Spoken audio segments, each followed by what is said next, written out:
Hey friends, hope you're all doing well. We're doing okay too, just really tired since we've been working non-stop. We wanted to answer a question many of you ask: how does our publishing process work?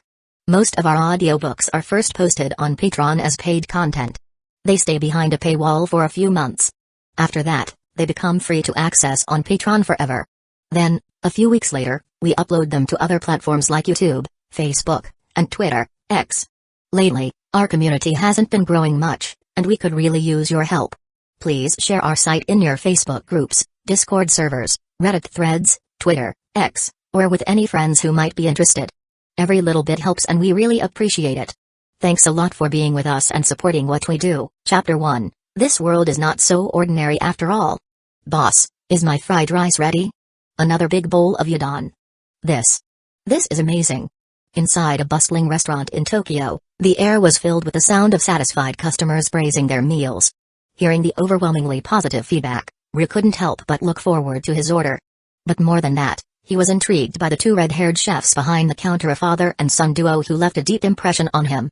"What do you want, kid?" A man with a beard and long, medium-length red hair walked over, his expression carrying a warm confidence. Ryu hesitated for a moment, but before he could decide, the man smiled and made a recommendation. "How about the seafood fried rice? Not to brag, but my boy's Yokohama-style seafood fried rice is even better than mine. It's got the whole neighborhood talking." Though he claimed not to be boasting, the pride in his voice was undeniable. "All right, I'll go with that." After placing his order, Ryu sat down, waiting in anticipation. His gaze landed on the restaurant's young chef, the protagonist of Food Wars, Yukihira Soma. At this point, Soma hadn't yet enrolled in Tatsuki Academy. He was still the rising star of his family restaurant, far from the legendary God Tongue challenger he would later become. In less than 10 minutes, a steaming plate of seafood fried rice was placed in front of Ryu. The aroma alone was intoxicating. The golden grains of rice glistened under the light, each infused with a rich, umami-packed flavor. Without hesitation, Ryu picked up his spoon and took a bite. The moment the fried rice touched his tongue, an explosion of flavor erupted in his mouth. He wasn't a food critic, nor did he have Soma's signature Shokuchi-style breakdowns, but only two words lingered in his mind: absolutely delicious. As expected of Yukihira Soma. He may not be a culinary genius yet, but this fried rice is already unforgettable. After finishing his meal, Ryu paid for his food, exchanged a few words with Soma and his father, and stepped out of the restaurant. The moment he walked into the street, he let out a deep sigh. 2 months. It had already been 2 months since he arrived in this world. Originally, he was just an ordinary college student. One night, after pulling an all-nighter to finish his thesis, he closed his eyes only to wake up in a completely different life. Not only was his body several years younger, but he had also gone from a college senior to a first-year high school student in Japan. His only assets were a small single-family home and 1 million yen. Beyond that, he had nothing. And as he explored this world, he quickly realized something was off. This Tokyo wasn't the one from his past life. At first, he thought he had simply entered an alternate reality, one where Japan's entertainment industry was slightly different. He even considered using his knowledge from his past life to create popular works. But without any talent for drawing or writing, his ambitions were cut short before they could even begin. Then, one day, he saw something strange at school. Subu High. Toyosaki Academy. Shuchen Academy. Tatsuki Culinary Academy. All of these anime-famous schools existed in the same city. That was when Ryu finally understood he had been transported into an anime world where multiple series were fused together. For a brief moment, he thought this was the perfect setup for a high school rom-com adventure. After all, he was surrounded by top-tier anime heroines. He wasn't a monk, so of course, he wouldn't just sit back and ignore such an opportunity. But that naive dream was shattered within days. Because in the classroom next door, there was a girl with long black hair named Miko Yatsuya. That was the moment he realized. This world wasn't just a slice of life anime. Supernatural entities existed. Horrors lurked beneath the surface of everyday life. And the signs had always been there: news reports of gas leaks and explosions, urban legends of missing people, and mysterious deaths. At first, Ryu thought he had miraculously survived in this strange world. But then, he discovered something unusual within himself. A hidden energy flowed through his body. And within his eyes a power unlike anything he had ever seen before. It was then that he realized. Just like Miko Yatsuya, he could now see things that normal people couldn't. And at this very moment, walking through the now deserted street, Ryu sensed it. A sinister presence. A once crowded shopping area had suddenly emptied, leaving only him behind. "It's time." Riz stopped in his tracks, closed his eyes, and slowly reopened them. His once dark pupils were gone, replaced by blood-red eyes with 3 tomoe spinning around the center. In an instant, the world changed. The empty street was no longer empty. Dark, ominous mist began to gather in the shadows. And within that mist twisted, grinning spirits emerged. Grotesque figures. Hollow, soulless eyes. Sharp, jagged mouths stretching across their faces. They had been watching him all along. A normal person would be frozen in fear. Hell, Ryu was terrified when he first saw them. But not anymore. He had learned that these spirits, these cursed beings, were more than just terrifying. They were fuel. Every time he exorcised one, their negative energy flowed into his Sharingan, making his eyes stronger. And today was no different. 1, 2, 3. Only 5? Clicking his tongue, regathered energy into his fists. Then boom. In an instant, he vanished. Moving faster than the spirits could react, he appeared before the nearest one and slammed his fist forward. Bang. A loud, sickening crunch echoed through the air. The spirit shrieked in agony before bursting apart, its dark essence absorbed into Riz's eyes. The remaining spirits let out distorted cries. Whether it was fear or rage, it didn't matter. They lunged. Riz Sharingan spun. With perfect clarity, he tracked every movement, dodging effortlessly before retaliating with precise, devastating blows. One by one, the spirits were crushed. And in less than a minute, the entire group had been eradicated. The air was thick with residual negative energy, all of which was immediately absorbed into his eyes. Feeling the surge of power, Ryu muttered to himself. Not enough. He had been gathering cursed energy for months now. But to reach the next level, to awaken the Mangekyo Sharingan, he needed something more. The 3 tomoe Sharingan is powerful. But a true evolution is still far off. That was fine. He had time. He wasn't foolish enough to charge headfirst into unknown dangers. Not yet. But soon. Soon, he would step into the world of true horror. And when that time came, he would be ready. Chapter 2, Riz's current status. Subu Academy of Higher Education. Originally known as Subu High School, it had merged with the private Toyozato High, leading to its new name.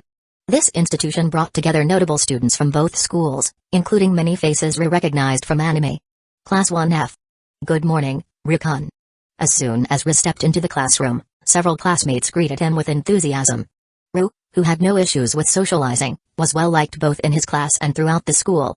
His sharp Hokage-like appearance, combined with his athletic ability, made him stand out as one of the most popular first years at Subu Academy. Talented, good-looking, and charismatic qualities that naturally drew attention, especially in a high school setting where youthful energy and emotions ran high. Morning. Ryu replied with a friendly smile before making his way to his usual seat by the window.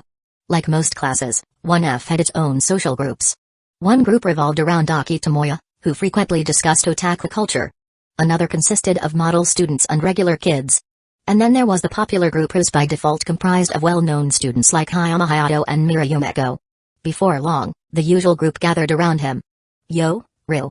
Hayama, radiating his usual cheerful energy, walked over. Great weather today, huh? It's nice. Ryu agreed before raising an eyebrow. But isn't that a bit of a cliché opening line? I was thinking the same thing. Yua giggled as she stepped forward. How about just saying hello instead? That's so childish, Yua. Miro Yumeko gave her a disapproving look. Huh? Is it? Yua asked, tilting her head. It's fine. Ryu said with a smirk. He turned to her and playfully greeted, hello, Yua. Yua's face brightened at the attention. Hello, Ryu. Seriously? Yumeko sighed, shaking her head. She then shot to a mildly exasperated look. You're way too nice to Yua. Ebenehina, who had been quietly observing, took note of her friend's reaction. Yumeko, you're practically broadcasting your jealousy right now. As if sensing the unspoken tension, Yumeko quickly adjusted her tone. I just mean that if you encourage her too much, she's gonna start saying weird stuff. I see no issue with that. Ryu chuckled. I just think of you as a mascot, a little dumpling. It's fine as long as she's cute. Dumpling? Yua blinked before realizing he was referring to her hairstyle. Oh. You mean my twin buns? Wait. Being called a dumpling actually sounds kinda cute. What's cute about that? Yumeko scoffed. It's definitely not as cool as Yumeko's nickname. Ryu mused. I remember someone calling her the Queen of Hellfire before. Yumeko's face turned red instantly. What the hell is that supposed to mean? Ryu smirked. So, you don't deny the queen part? Enough of that. Hayama interjected with a laugh. I've been completely ignored in this conversation. Yeah, I did that on purpose. Ryu said bluntly. I don't want to hear you pushing the soccer club on me again. I was just going to say that. Hayama sighed. Tobe, who had been standing nearby, clapped Hayama on the shoulder. See, Hayato? Ryu already knows what you're up to. Seeing this, Yumeko spoke up. Hayama, if Rid doesn't want to join, don't push him. Hayama sighed again but nodded. Truthfully, he believed Rid's presence would help their team reach the national level, but he wasn't about to ruin their friendship over it.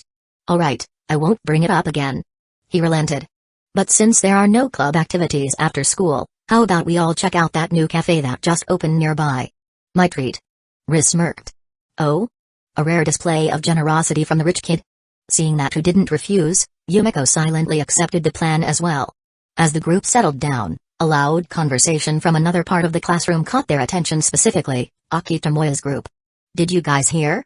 Kasumi Utaha, the author of Metronome in Love, is holding her first ever autograph session at the Fushikawa Bunko bookstore this Saturday.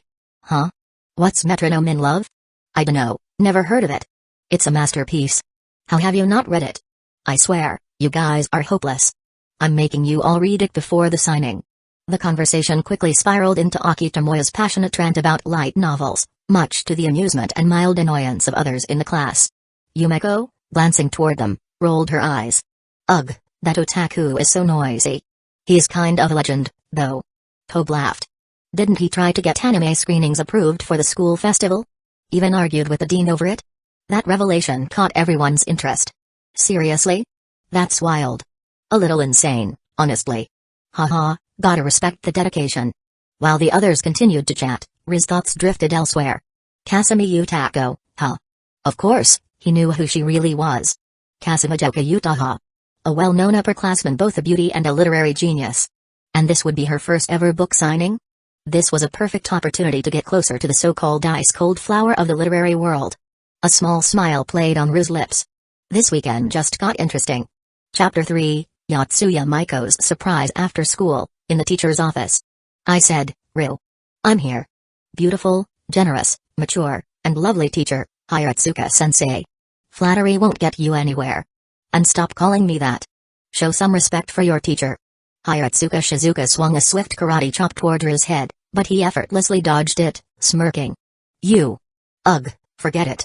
Letting out a long sigh, Hiratsuka leaned back in her chair, resigning herself to the fact that her usual discipline methods were useless against this guy.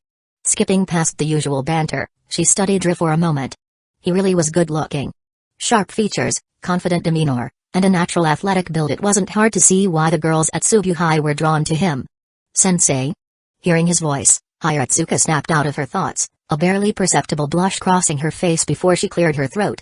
You've been in school for 2 months now. Do you have any idea how many times you've been called out for sleeping in class? Ryu blinked, tilting his head as if trying to recall. Shouldn't be that many. I sit in a pretty good spot, out of sight. Hiratsuka massaged her temples. When I ask you this, you're supposed to reflect on your actions. The knowledge you gain in high school is meant to prepare you for the future. University is a new starting point in life. Do you seriously plan to just coast through high school? Sensei, you know I'm not interested in this stuff. Ryu replied, his voice calm but firm. Hiratsuka raised an eyebrow. Then what are you interested in? If I had to sum it up, probably ghosts. Hiratsuka stared at him in silence. Answer seriously. Besides, ghosts don't exist. This is the modern world we live in, a scientific society. You wouldn't understand, Sensei. Ryu shook his head, his expression unfazed. The world can be divided into two things: what's visible and what's invisible. When you start seeing the latter, science becomes nothing more than a joke.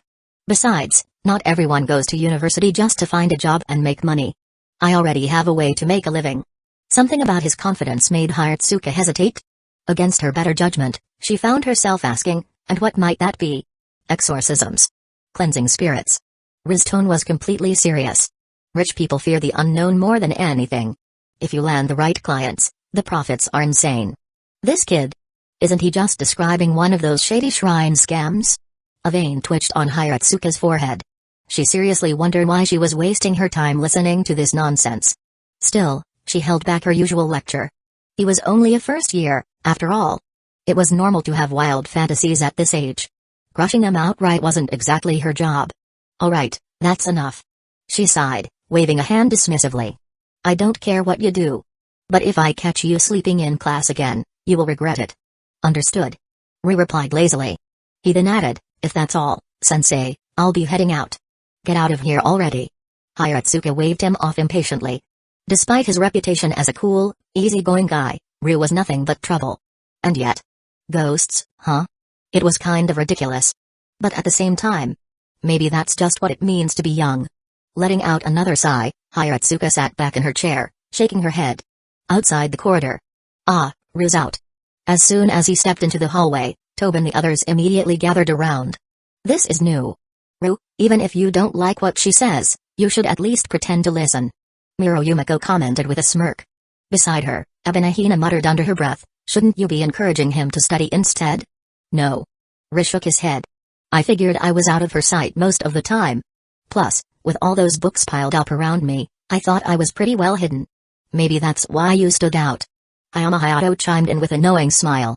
Then, with an easygoing nod, he added, anyway, since you're done, let's get going. No one had any objections to Hayama's suggestion. As they strolled through the hallway, Tobe grinned, nudging Ryu. Man, you really had Hiratsuka-sensei at her wit's end. I swear, I thought she was gonna snap when you started talking about ghosts. Apparently, those waiting outside had overheard part of the conversation. Hearing this, Yuagahama Yua shivered slightly. Ghosts are so creepy. There's no way they exist, right, Ryu? Ryu simply shrugged. Who knows? Ugh, that's a terrible answer. Alright, Yua. Hayama chuckled, patting her shoulder. Meanwhile, in Class E, the fading voices of the group echoed down the hall. From the doorway of a nearby classroom, a girl with long, straight black hair peeked out, her golden eyes sharp with curiosity. Her fair skin and elegant features set her apart, but unlike the other students in the bustling high school, her expression carried a deep, lingering exhaustion. But despite the fatigue in her face, her gaze locked onto Ryu was filled with intrigue. Yatsuya Maiko, a first year at Subiu High, had developed an unusual ability just a month and a half ago. She could see things that shouldn't exist. Ever since then, she had been tormented by spirits, some harmless, some horrifying. And up until now, she had endured it alone. Today, she had planned to finish cleaning duty early and head straight home. But then, she overheard that conversation in the hallway. Ghosts. She couldn't ignore that word. Driven by instinct, she leaned out and caught sight of the group. She recognized them, of course. Even from a different class, it was impossible not to know Hayama, Miura, Yuagahama, Tobe were the influential students of the first years. She had never spoken to them, nor had any real interaction. Her condition had made her avoid most social activities. After school, she never lingered, she simply went home. But for the first time, she found herself watching. Not at the group, but at Ryu. With her heightened sight, she saw what no one else could. An aura. A dark, ominous force emanated from Ryu, almost like a beacon. Tiny spirits, drawn to the energy, swarmed toward him. And then the moment they touched his aura, they disintegrated. Like moths to a flame, they were erased in an instant. Amazing. The words slipped out before she could stop herself. As a laughter rang from the group ahead, Maiko listened intently. She murmured under her breath. Is he Ryu? Chapter 4, Kasumidoka Utaha's autograph session Saturday morning. Normally, Ryu would have slept in, following his usual routine. But today was different. Kasumidoka Utaha's first ever autograph session. After a quick shower and breakfast, he packed his things and set off for the event. Upon arriving at the bookstore owned by Fujikawa Bunko, Ryu immediately spotted the queue forming for the autograph session. Perhaps because he had arrived early, the store itself wasn't particularly crowded. The usual number of customers were browsing the aisles, but the signing line stood out as the only notably lively area. Even so, there were only around 60 or 70 people waiting. Factoring in the latecomers, the total turnout would likely be around 200 to 300. This gave Ryu a clear sense of Kasumidoka Utaha's current popularity. Despite the initial success of her first volume, it was no surprise that the series didn't gain massive traction afterward. The light novel industry in Japan was a battlefield, with new titles constantly vying for attention. After observing the queue, Ryu turned his attention to the signing table at the front. Seated there was a girl with long, dark hair, adorned with a white headband. She wore a simple yet elegant white dress, exuding the perfect image of a refined literary girl. Kasumidoka Utaha maintained an air of composure, her sophisticated demeanor fitting the persona of a young, talented author. The desk in front of her conveniently concealed her well-proportioned figure, allowing her to fully embrace the aesthetic of a graceful novelist. Her gaze swept over the line of waiting fans. The turnout wasn't overwhelming, but these were still her readers, people who had connected with her work. That thought alone brought a small sense of satisfaction. However, when her eyes landed on Ryu, she momentarily froze. As a second year at Sobya High, she was more than familiar with his name. After all, he was often the subject of conversation among the girls in her class. She never expected that the well-known junior, who had become something of a school celebrity, would also be one of her readers. An inexplicable feeling of recognition stirred within her. Before she could dwell on it further, a voice over the speaker system announced the official start of the signing event. The line began moving forward. After about 10 minutes, it was finally Ryu's turn. He stepped forward, placing his copy of Metronome of Love on the table. "I didn't expect Yutako Kasumi to be Kasumijoka-senpai." He spoke with genuine surprise as he met her gaze. Kasumijoka Utaha wasn't shocked to be recognized. She was quite well known in Sobya High, after all. But the fact that Ryu came to her signing event intrigued her. She accepted the book from him, her fingers brushing against the cover. Unlike the pristine copies brought by most attendees, his book showed clear signs of wear, pages slightly curled, the spine softened from repeated readings. Noticing this, a faint smile tugged at the corners of her lips. "I didn't expect to meet a fellow student here," she mused. "Especially one as famous as you. You knew about me, senpai?" Ryu raised an eyebrow. Kasumijoka Utaha let out a small chuckle. "It's hard not to when half the girls in class bring you up in conversation." Ryu merely smiled at that and pointed to the front page of the book. "Could you sign here?" "Of course." She nodded slightly and picked up her pen. As she wrote, her voice lowered just enough for only him to hear. "So, what do you think of my work?" "It's great. I've read it several times." Kasumijoka Utaha felt a small sense of satisfaction until he continued. "But it's not perfect? Some of the plot points feel a bit too plain, and a few sections could use more engaging development." Her pen paused for a fraction of a second. Her crimson eyes narrowed as she processed his words.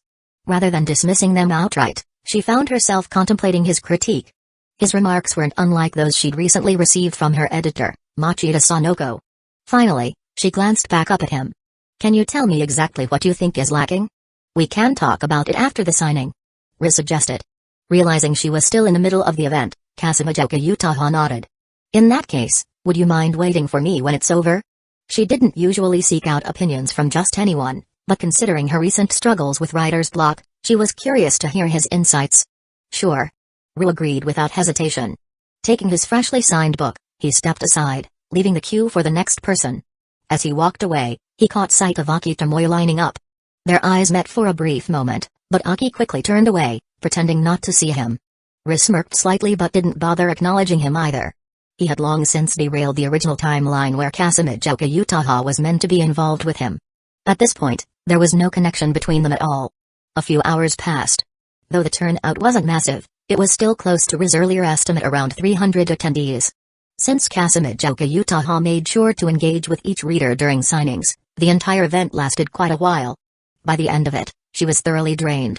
Collapsing onto the wooden table backstage, she let out an exhausted sigh.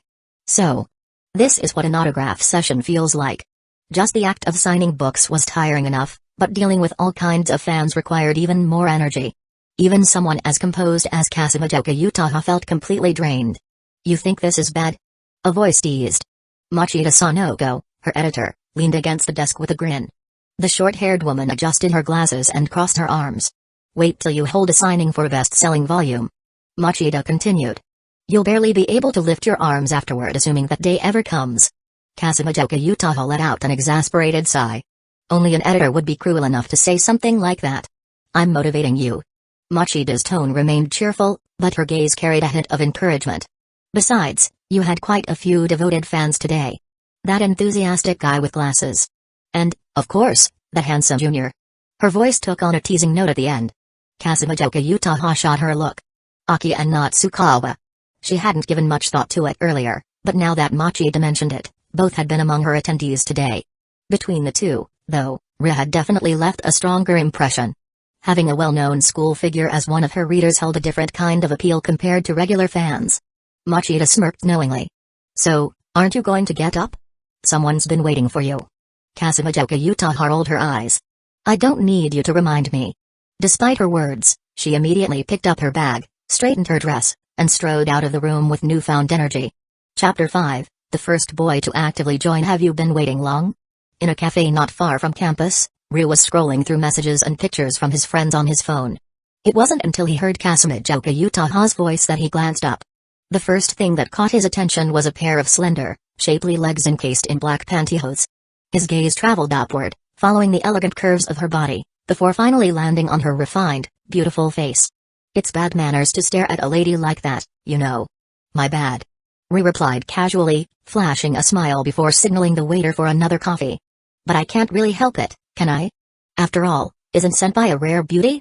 Kasumijoka Utaha didn't deny it. Instead, she elegantly took a seat across from him, taking a moment to analyze this relatively new underclassman before her. When the fresh cup of coffee arrived, steam curled lazily in the air between them.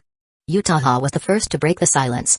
"Since you call me senpai, I'll call you Kuhai from now on. How about that?" She lifted her cup, her red lips slightly brushing against the rim as she took a sip, a faint smile playing at the corners of her mouth. "I've got no problem with that," Ri said easily. Titles didn't matter much to him, but this subtle shift in how they addressed each other signified a step forward in their relationship. "Then, Kuhai, let's get to the main topic." Utaha leaned in slightly, resting her elbow on the table. "As you said during the book signing, I want to hear your honest thoughts on Metronome of Love. What are its weaknesses?" She didn't bother with small talk. Instead, she went straight to the point. To her, Ri's decision to attend her signing was touching in itself. But what truly piqued her interest was his critique of her novel. At first, Utaha had thought writing a light novel was a simple matter. Her debut volume had been well received, a remarkable feat for a first-time author. But it wasn't enough. Because Kasumijoka Utaha was an author who prided herself on excellence. If she was going to write, she had to be the best. Yet, as she worked on the second volume, she found herself struggling, a feeling unfamiliar and frustrating. Ryu idly stirred his coffee before speaking slowly, his tone deliberate. "Utaha-senpai, Metronome of Love is a solid light novel. The characters are vibrant, and the plot is well crafted. If it had ended with just one volume, it would have been a great standalone work. But if it continues the way it is now, I don't think it'll go very far." Utaha's eyes sharpened. She barely registered that he had dropped formalities, too preoccupied with the issue at hand. "Why?" she asked immediately. "Because the relationship between Neto and Sayuka in Volume 1 is already too rich, like a love story that naturally concludes itself. One volume's worth of content is enough to captivate readers, but if you stretch it out over multiple volumes without change, people will lose interest. Isn't that just how romance novels work?" Utaha countered. Ri shook his head and lifted a finger. "That's exactly why only a few master-level romance novels stand the test of time. Senpai wouldn't assume that a single work is enough to cement her as a top-tier romance author, right?" Utaha fell silent. Seeing her thoughtful expression, Ri continued. "In the novel, the only two characters who matter are the protagonist and heroine. Because of that, readers can always predict their emotional growth. Without new elements, the story will start feeling repetitive." At that, realization dawned on Utaha. She had been feeling it, too, the difficulty of continuing the second volume. Unlike the first, the process no longer felt effortless. "Have you started writing Volume 2 yet?" Ri asked. The unexpected question caught Utaha off guard. "I started. But it got rejected," she admitted, her gaze flickering. "Do you have your laptop with you?" Utaha nodded slightly. Carrying her laptop around had become a habit she never knew when inspiration might strike. She didn't wait for Ri to press further. Instead, she took the initiative and opened her laptop, showing him her draft. For an author, exposing an unfinished manuscript was practically taboo.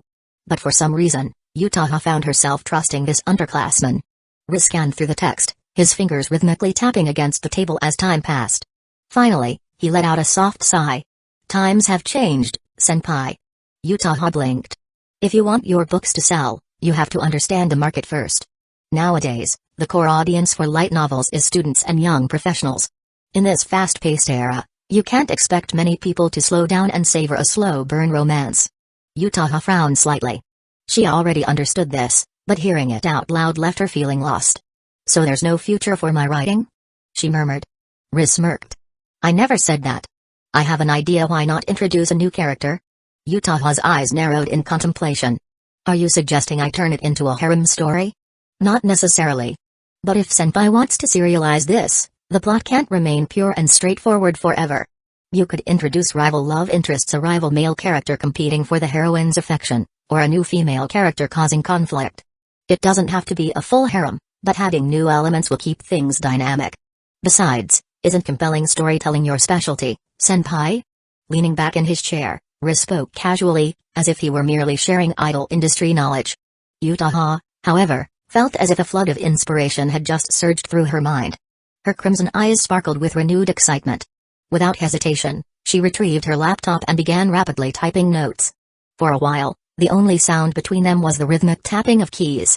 By the time she finally stopped, their coffee had long since gone cold. Ha! Exhaling deeply, Utaha looked up at Ri with an unreadable expression. Thanks to you, I think I've found the direction for Volume 2. Ri grinned. Then I'm looking forward to it, senpai. Utaha nodded firmly, then hesitated before speaking again. Can I get your email? She asked, a rare hint of uncertainty in her tone. If possible, I'd like you to be the first to read my draft. Ri's smirk widened. For Kasumijoka Utaha, winning over loyal fans and refining her work were the best ways to gain favor.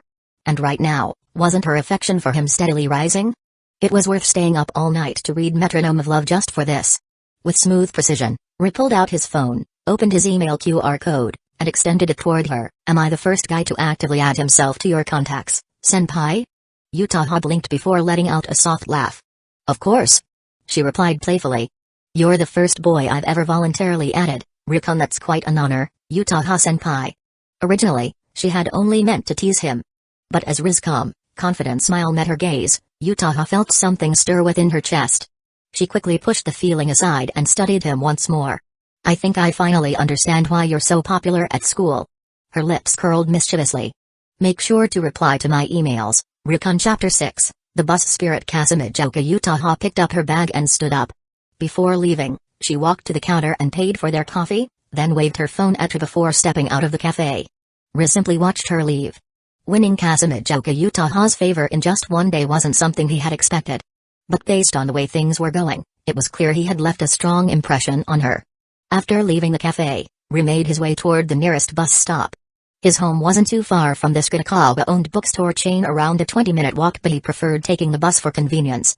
Of course, he could always take a taxi, but the moment he arrived at the bus stop and saw the graceful figure waiting there, he abandoned that idea entirely. Looks like I don't need to text you just yet, senpai. Hearing his voice from behind, Kasumijoka Utaha turned her head, looking unsurprised. After all, this was the only bus stop nearby. You seem happy. She noted. Well, I get to take the same bus as you, senpai. At that, Utaha let out a soft chuckle. You've started being a lot more honest, haven't you, Kuhai? I'm just expressing what any fan would feel when they see their idol. I'm sure you understand, senpai. Their conversation was short-lived as the bus pulled up to the stop. Seeing that it was the right route for her, Kasumijoka Utaha smiled slightly. You take this bus too? What a coincidence, huh? This is actually my usual line. That was the truth. Route 21 did go near Ri's residence. However, to Kasumijoka Utaha, his words had an entirely different implication. She had taken this route many times before but had never run into him even once. A girl as sharp as Utaha could easily guess what Ri was thinking. Not that she was boasting, but she had always been confident in her looks and figure. It was only natural for Ri to be drawn to her. But strangely enough, she didn't mind it at all. After all, she had already developed a good impression of Ri, otherwise, she wouldn't have taken the initiative to ask for his contact information. On top of that, he was an exceptional person himself.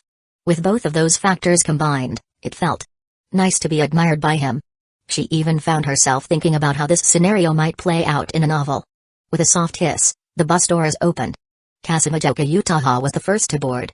A moment ago, she had been in high spirits, but the instant she stepped inside, she felt a sudden chill run through her. Is the AC turned up too high? She murmured, rubbing her arm slightly. Shaking off the feeling, she walked toward the back and took a window seat, leaving the spot beside her open whether intentionally or not. Ru, who had been in a good mood, immediately sensed something was off the moment he stepped onto the bus. It was sunset outside, yet aside from him and Kasumijoka Utaha, the entire vehicle was empty. More than that, his senses as a sorcerer were screaming at him. A dense, heavy wave of cursed energy filled the bus. Boom. The moment he stepped inside, the bus doors slammed shut. With a sharp hiss, the bus accelerated forward. Kasumijoka Utaha, unaware of the situation, turned toward him and patted the seat beside her. Weren't you being all proactive just now? What's wrong? Waiting for an invitation? Hearing that, Ri took the opportunity to sit beside her.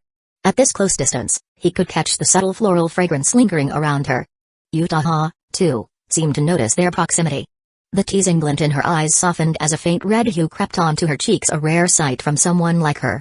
However, Ri didn't respond as she expected. Instead, his attention was fixated on the front of the bus.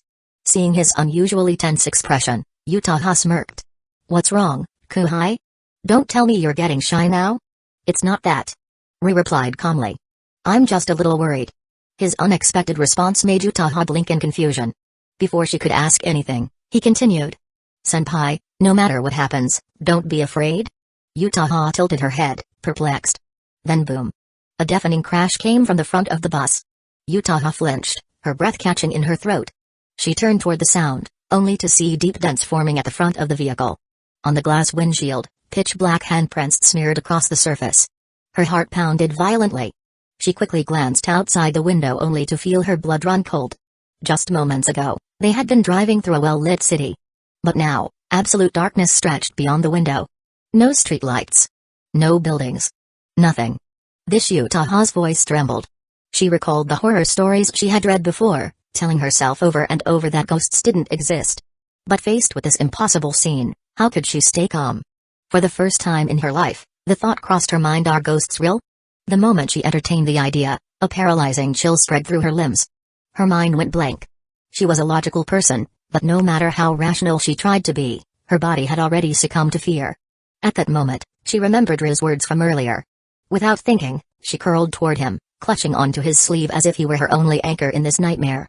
What is going on? We ran into something nasty. But don't worry, we'll be fine. Underneath his colored contact lenses, 3 black tomoe swirled within the scarlet glow of his Sharingan. And soon, the true horror made itself visible. A grotesque, bloated spirit loomed at the front of the bus. It was nearly the size of the vehicle itself, its vacant black eyes sunken deep into its misshapen skull. Its lips were sewn shut with blood-crusted stitches, and its entire body was covered in writhing, mismatched hands. Even at a glance, it was clear this was no low-level curse.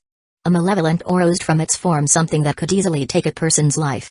Still, compared to Ru, its energy was weak. It was large, yes, but nothing he couldn't handle. "Senpai, do you have anything sharp?" Utaha, still struggling to process everything, barely managed to respond. I have a needle in my compass." Ri sighed. "That's a bit small." "Never mind." Without hesitation, he stepped forward. With a burst of strength, he drove his fist into the nearest window, shattering the glass instantly. Ignoring Utaha's shocked expression, he grabbed a large, jagged shard, holding it like a makeshift dagger. "This will do." He glanced back at her. "Close your eyes, senpai. This will be over soon." Utaha, too stunned to question his ridiculous display of strength, instinctively shut her eyes. The curse roared, its many hands lunging toward Ro. But under the piercing gaze of the Sharingan, its every movement was laid bare. Effortlessly, Ru dodged each attack, slicing through the grotesque limbs with swift, precise strikes. The moment its guard opened, he moved. With a sudden burst of speed, he closed the distance in an instant. The cursed spirit barely had time to react before Ru drove the glass shard straight into its forehead, splitting its head apart as its body crumbled into nothingness. Chapter 7, The Lunatic Sorcerer, Sakurugito Tsk. Ru clicked his tongue in irritation. He hadn't expected to run into such a dangerous cursed spirit on a simple trip home. Unfortunately, his current arsenal of attacks was still limited to reinforcing himself and his weapons using the energy within his body. I need to train more. Once his Sharingan evolved into the Mangekyo, his combat abilities would expand beyond these limitations. Until then, he had to be more cautious. He couldn't afford to be reckless. As he adjusted his mindset, Ru once again focused on the residual cursed energy left behind by the defeated spirit. Estimating its strength, he realized it had been as powerful as a dozen average-grade curses combined, a worthwhile experience. Creak. The bus, which had been swaying and rattling moments before, slowly came to a stop now that the cursed spirit had been eliminated. Seeing this, Ru turned back to where Kasumijoka Utaha was still sitting, eyes tightly shut, clearly shaken. "It's over now, senpai," he reassured her. The moment she heard his voice, Utaha's eyes snapped open. As soon as she saw Ru standing in front of her, a wave of relief washed over her, and she immediately stepped forward, wrapping her arms around him. She was trembling, her body shaking like a frightened rabbit. Even though Ru was well aware of how attractive she was, he wasn't the type to take advantage of the situation. "It's okay, senpai," he murmured, gently steadying her. Carefully, he pulled Utaha along with him, kicked open the bus's rear door, and helped her out.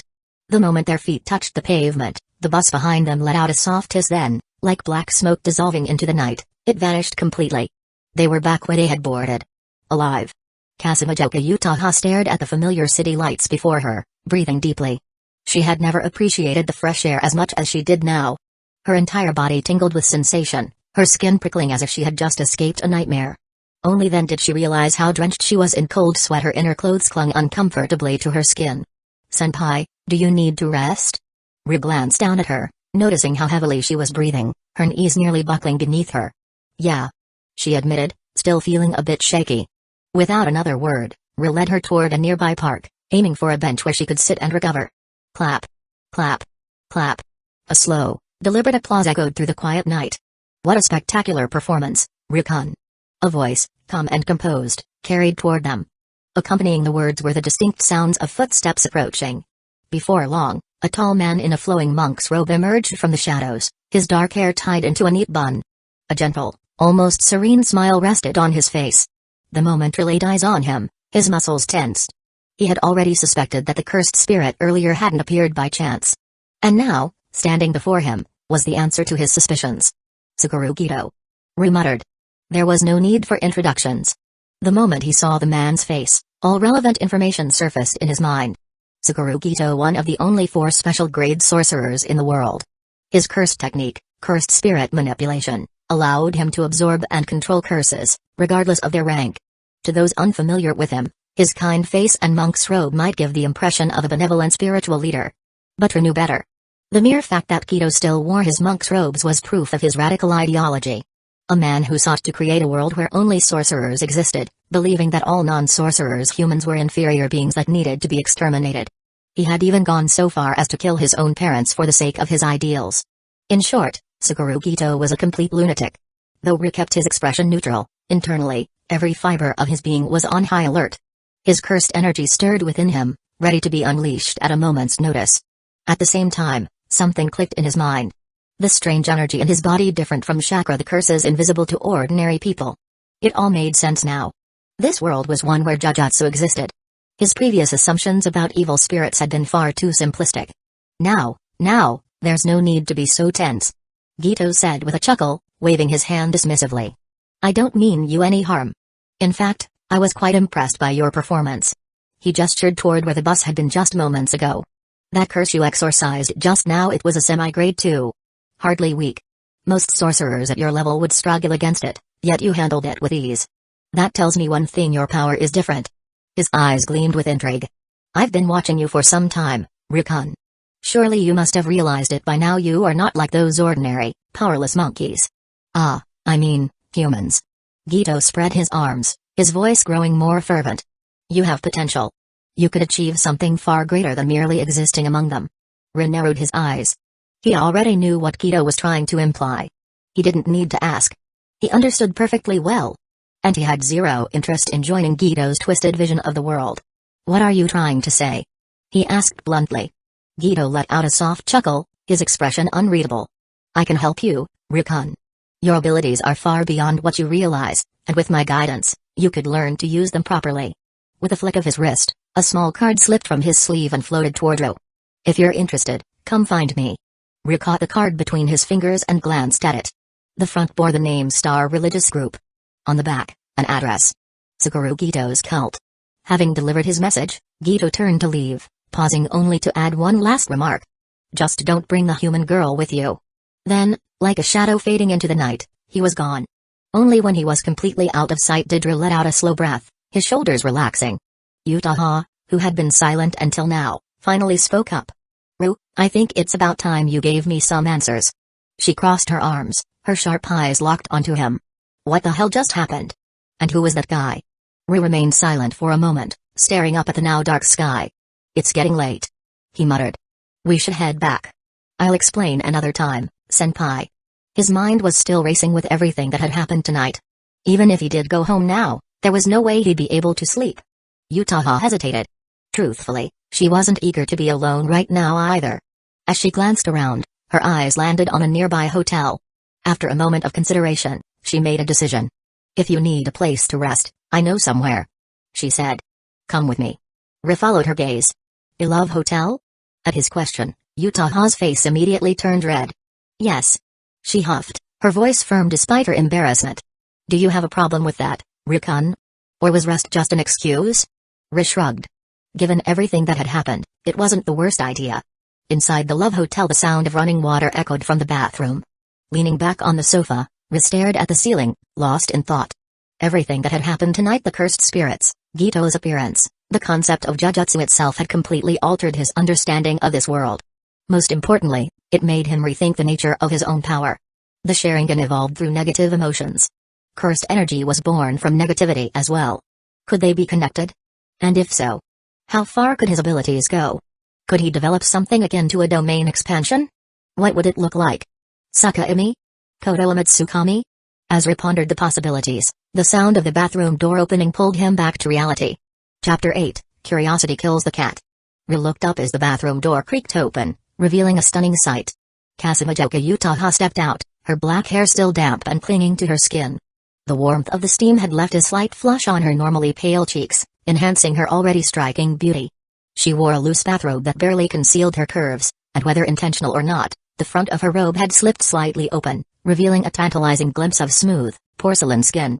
She casually ran a towel through her hair, glancing at her as if this entire scene were perfectly normal. "Do you want to take a shower, Rikun?" she asked, her tone relaxed yet teasing. Even the way she addressed him had changed. Ri blinked, momentarily caught off guard.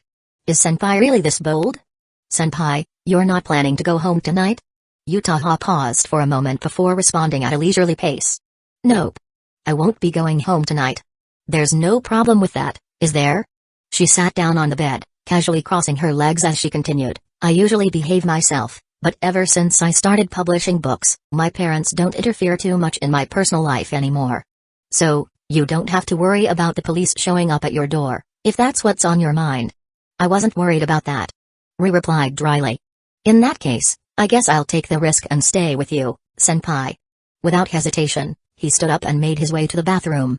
A short while later, he stepped out, freshly showered, wearing a yukata provided by the hotel. Utaha was already lying on the bed by then. When she glanced up and saw him, her gaze lingered for just a second too long. His naturally sharp features, now slightly damp from his shower, carried an effortless charm. His physique, lightly defined from years of training, made it clear he was no ordinary high schooler. Noticing her momentary distraction, Utaha quickly turned her gaze away. After a brief hesitation, she lifted her chin slightly and motioned toward the bed. "Well then," she said, "let's continue our discussion about what happened earlier. Come up and explain." Ri smirked at her directness but didn't hesitate. Since she had invited him, there was no reason to act reserved. He climbed onto the bed and sat beside her. The scent of her freshly washed hair reached him, a soft, floral fragrance that was both calming and alluring. Unlike the tense situation on the bus earlier, this time, Ri could truly take in her presence without distractions. Kasumijoka Utaha was, without a doubt, a breathtaking beauty. Her delicate features, her fair skin that looked impossibly smooth, her natural grace. It was no wonder she had countless admirers. Feeling his gaze, Utaha subtly pulled the blanket tighter around herself, as if sensing that she had become the prey of a hunter. After a moment, she shifted to the side, leaving enough space for Ro. He chuckled at her cautiousness but decided to push a little further. "Senpai, you're wrapped up so snugly in the blanket. Are you just going to let me sit here in a yukata?" Utaha snorted. "Answer my questions first, then we'll see. So there's still room to negotiate?" Ri smirked and lay back beside her. "Senpai, sometimes knowing too much isn't a good thing," he remarked. Utaha fell silent for a moment before replying, her voice softer than usual. "Whether it's good or bad, I just know that my curiosity won't let me ignore it. I want to understand the kind of world I actually live in." Hearing her honest words, Riz smiled. "That's funny, considering you were scared to death just a while ago." Utaha's cheeks flushed. Flustered, she reached out from under the blanket and shoved Riz lightly. "Shut up and start talking already." Seeing her determination, Riz sighed and finally revealed the truth about the world. A world unseen by ordinary people. Curses and spirits lurking in the shadows. Everyone possessing cursed energy to some degree, even if most remained unaware. "The world works like this," Ryu explained. Hearing this, Utaha's eyes lit up with unexpected excitement. "Wait. Does that mean I could become a sorcerer too?" Ryu instantly crushed her hopes. "Don't overthink it, senpai. While some people can develop abilities later in life, your level of cursed energy is about as low as a normal person's." Utaha clicked her tongue in disappointment. "So even this world is ruled by talent, huh?" Ri nodded. "A sorcerer's strength is about 80% determined from birth. If you don't have natural talent, you won't get far. You'd have better luck sticking to writing light novels, senpai. TCH. So even supernatural abilities are this unfair. She muttered, clearly unimpressed. Then, turning back to him, she asked, what about you? What's your technique?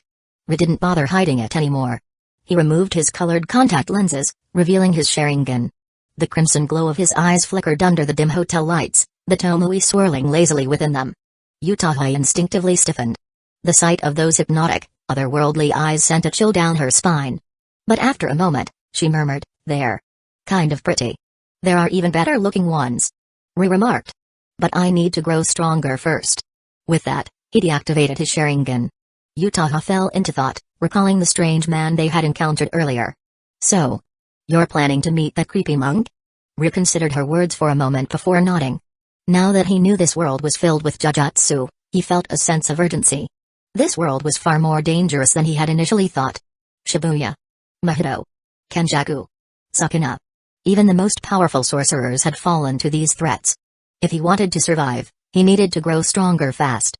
Sakura Gito was undeniably dangerous, but for now, his hostility was directed at non-sorcerers. As long as Ri didn't become his enemy, Gito could be a valuable source of information.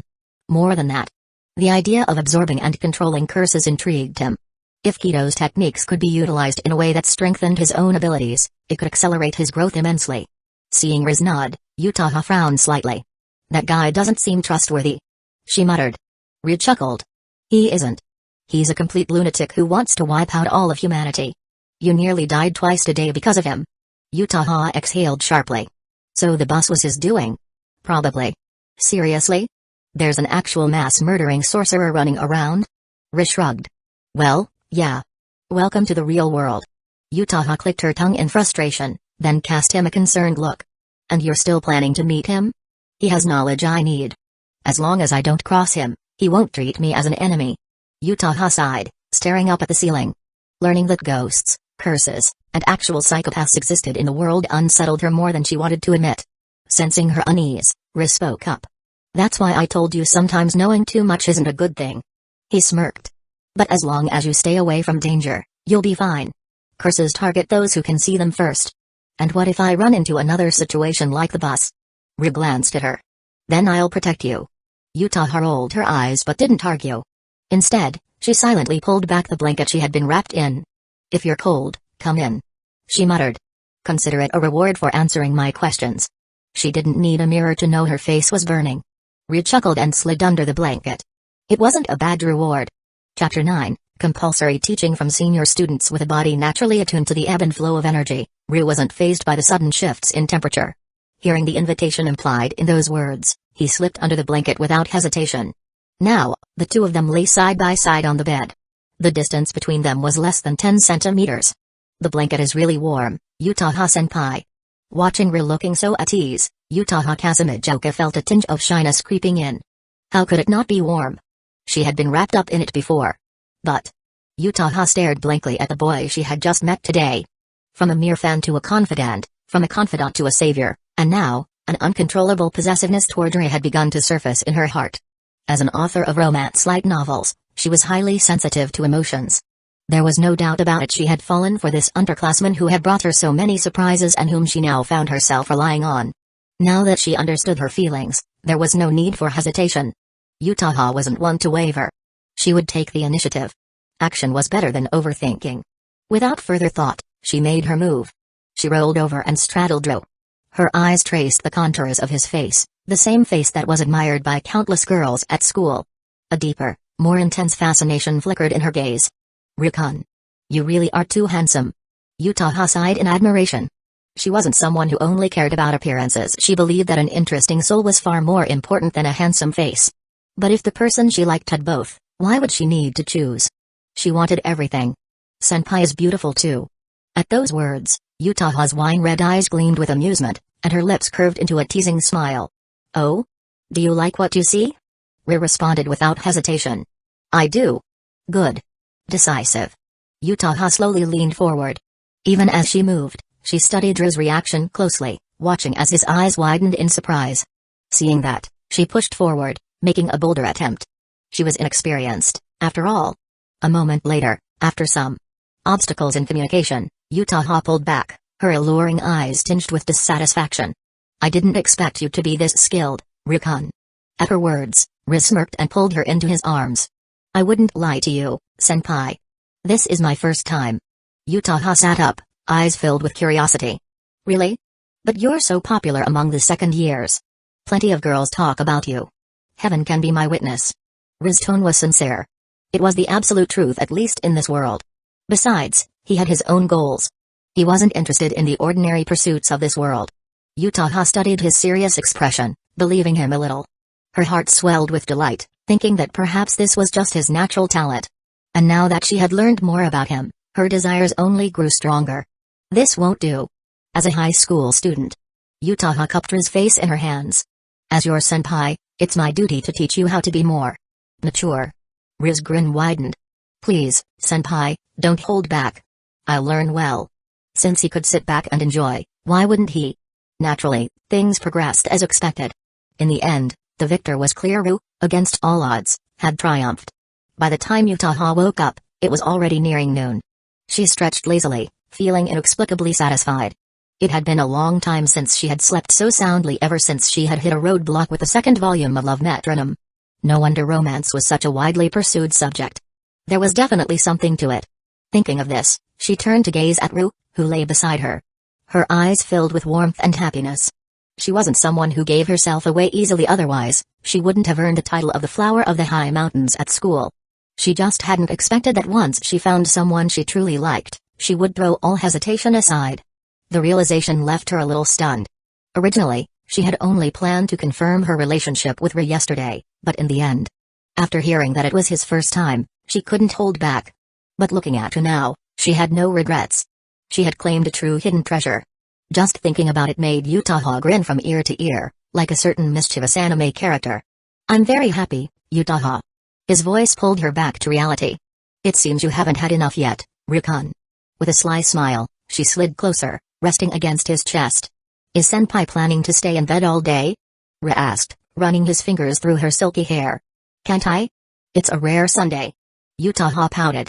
Or are you one of those guys who ignores a girl right after getting what he wants? As she spoke, she playfully kicked Ri with her leg. Ri chuckled. You underestimate me, senpai. Once I set my sights on something, I never let go so easily. Utaha smirked in satisfaction. Now that's a proper post-conquest declaration. But since you worked hard last night, I'll let it slide. With that, she pushed herself up and began getting dressed. Ri propped himself up on one elbow, watching as she moved with effortless elegance. This senpai of his was bold. She knew how to use her charms to their fullest. And yet, he had to admit, he was starting to be influenced by her. Originally, he had believed in balance. But now, it seemed his interests were tipping toward the extravagant. As Utaha finished dressing, she caught Riz's lingering gaze and smirked. Letting out a soft hum of satisfaction, she tied her hair into place. Finally, she turned to him. Are you just going to laze around all day, Rikun? Are you applying what you just learned, Utaha? Riz shot her a deadpan look before quickly getting up and throwing on his clothes. By the time he was done, Utaha had already finished freshening up. So, where's senpai headed next? Ri asked, rubbing his face. Home, of course. I have a lot to sort out after last night. Seeing him speechless, Utaha picked up her bag, then added casually, oh, and don't forget to send me your home address. Wait, Utaha. Just as she was about to leave, Ri reached into his pocket and pulled out a key, placing it in her hand. This is the key to my place. Utaha's eyes lit up. Without hesitation, she slipped the key into her bag. A key meant more than just access. To her, this was Riz's way of acknowledging her status. And the fact that he handed it over so easily. Utaha looked at him, a satisfied smile forming on her lips. Looks like you live alone. For something this good, I'll have to repay you properly next time. Leaving those teasing words behind, she stepped out the door. Ri had originally planned to spend the whole Sunday with her, but since she had things to do, he had to let it go. With that in mind, he pulled out the business card he had received from Suguru Gito the day before. It looked like today would be the perfect chance to pay a visit to Jujutsu High. Chapter 10, Gito's Cult. After a half-hour taxi ride to the outskirts of the city, Ri arrived at Gito's base. Damn it. Ri cursed under his breath, annoyed. First, because of the ridiculous taxi fare. Second, because of the endless stone steps ahead of him easily over 100 flights high. It's clearly a cult's hideout, So why build it so high? It's like they expect people to worship them. Still, since it was at the city's edge, it seemed to avoid much public attention. Grumbling internally, Ri began his climb. Logically speaking, areas where sorcerers reside usually have no cursed spirits. But as he ascended the steps, he noticed numerous small cursed spirits hovering around, lurking in the shadows. They weren't aimlessly drifting. They were watching. Monitoring the area. Is this all Gito's doing? Inside the cult's hideout in the massive courtyard connecting the foot of the mountain to the main hall, Suguru Gito leaned back lazily, staring at the sky in boredom. Looks like we won't be getting any visitors today, Lord Gito. Beside him, Shun, a tall and striking woman with pink hair, spoke in a secretary-like tone. She had been watching him closely these past few days ever since Gito discovered a rare talent who had escaped the notice of Jujutsu High. Gito smirked. Not necessarily. We have a guest coming. Huh? Shun tilted her head slightly. There was something in Gito's voice, a flicker of amusement, anticipation. This group had two types of visitors. One was their business partners, clients who provided funds to support Gito's activities. The other? Ordinary fools who came to pray, thinking this place was a shrine that could purify spirits. But Gito didn't care about them. He was polite on the surface, but deep down, he despised them. So, if Gito himself was looking forward to a visitor, that meant the one coming must be special. Shun's curiosity was piqued. She turned her gaze toward the stone staircase. Not long after, the rhythmic sound of footsteps echoed from the steps. A silhouette emerged. A tall boy, not bad looking. Shun made a mental note. Gito took a step forward, his smile widening. Hey, Rikun.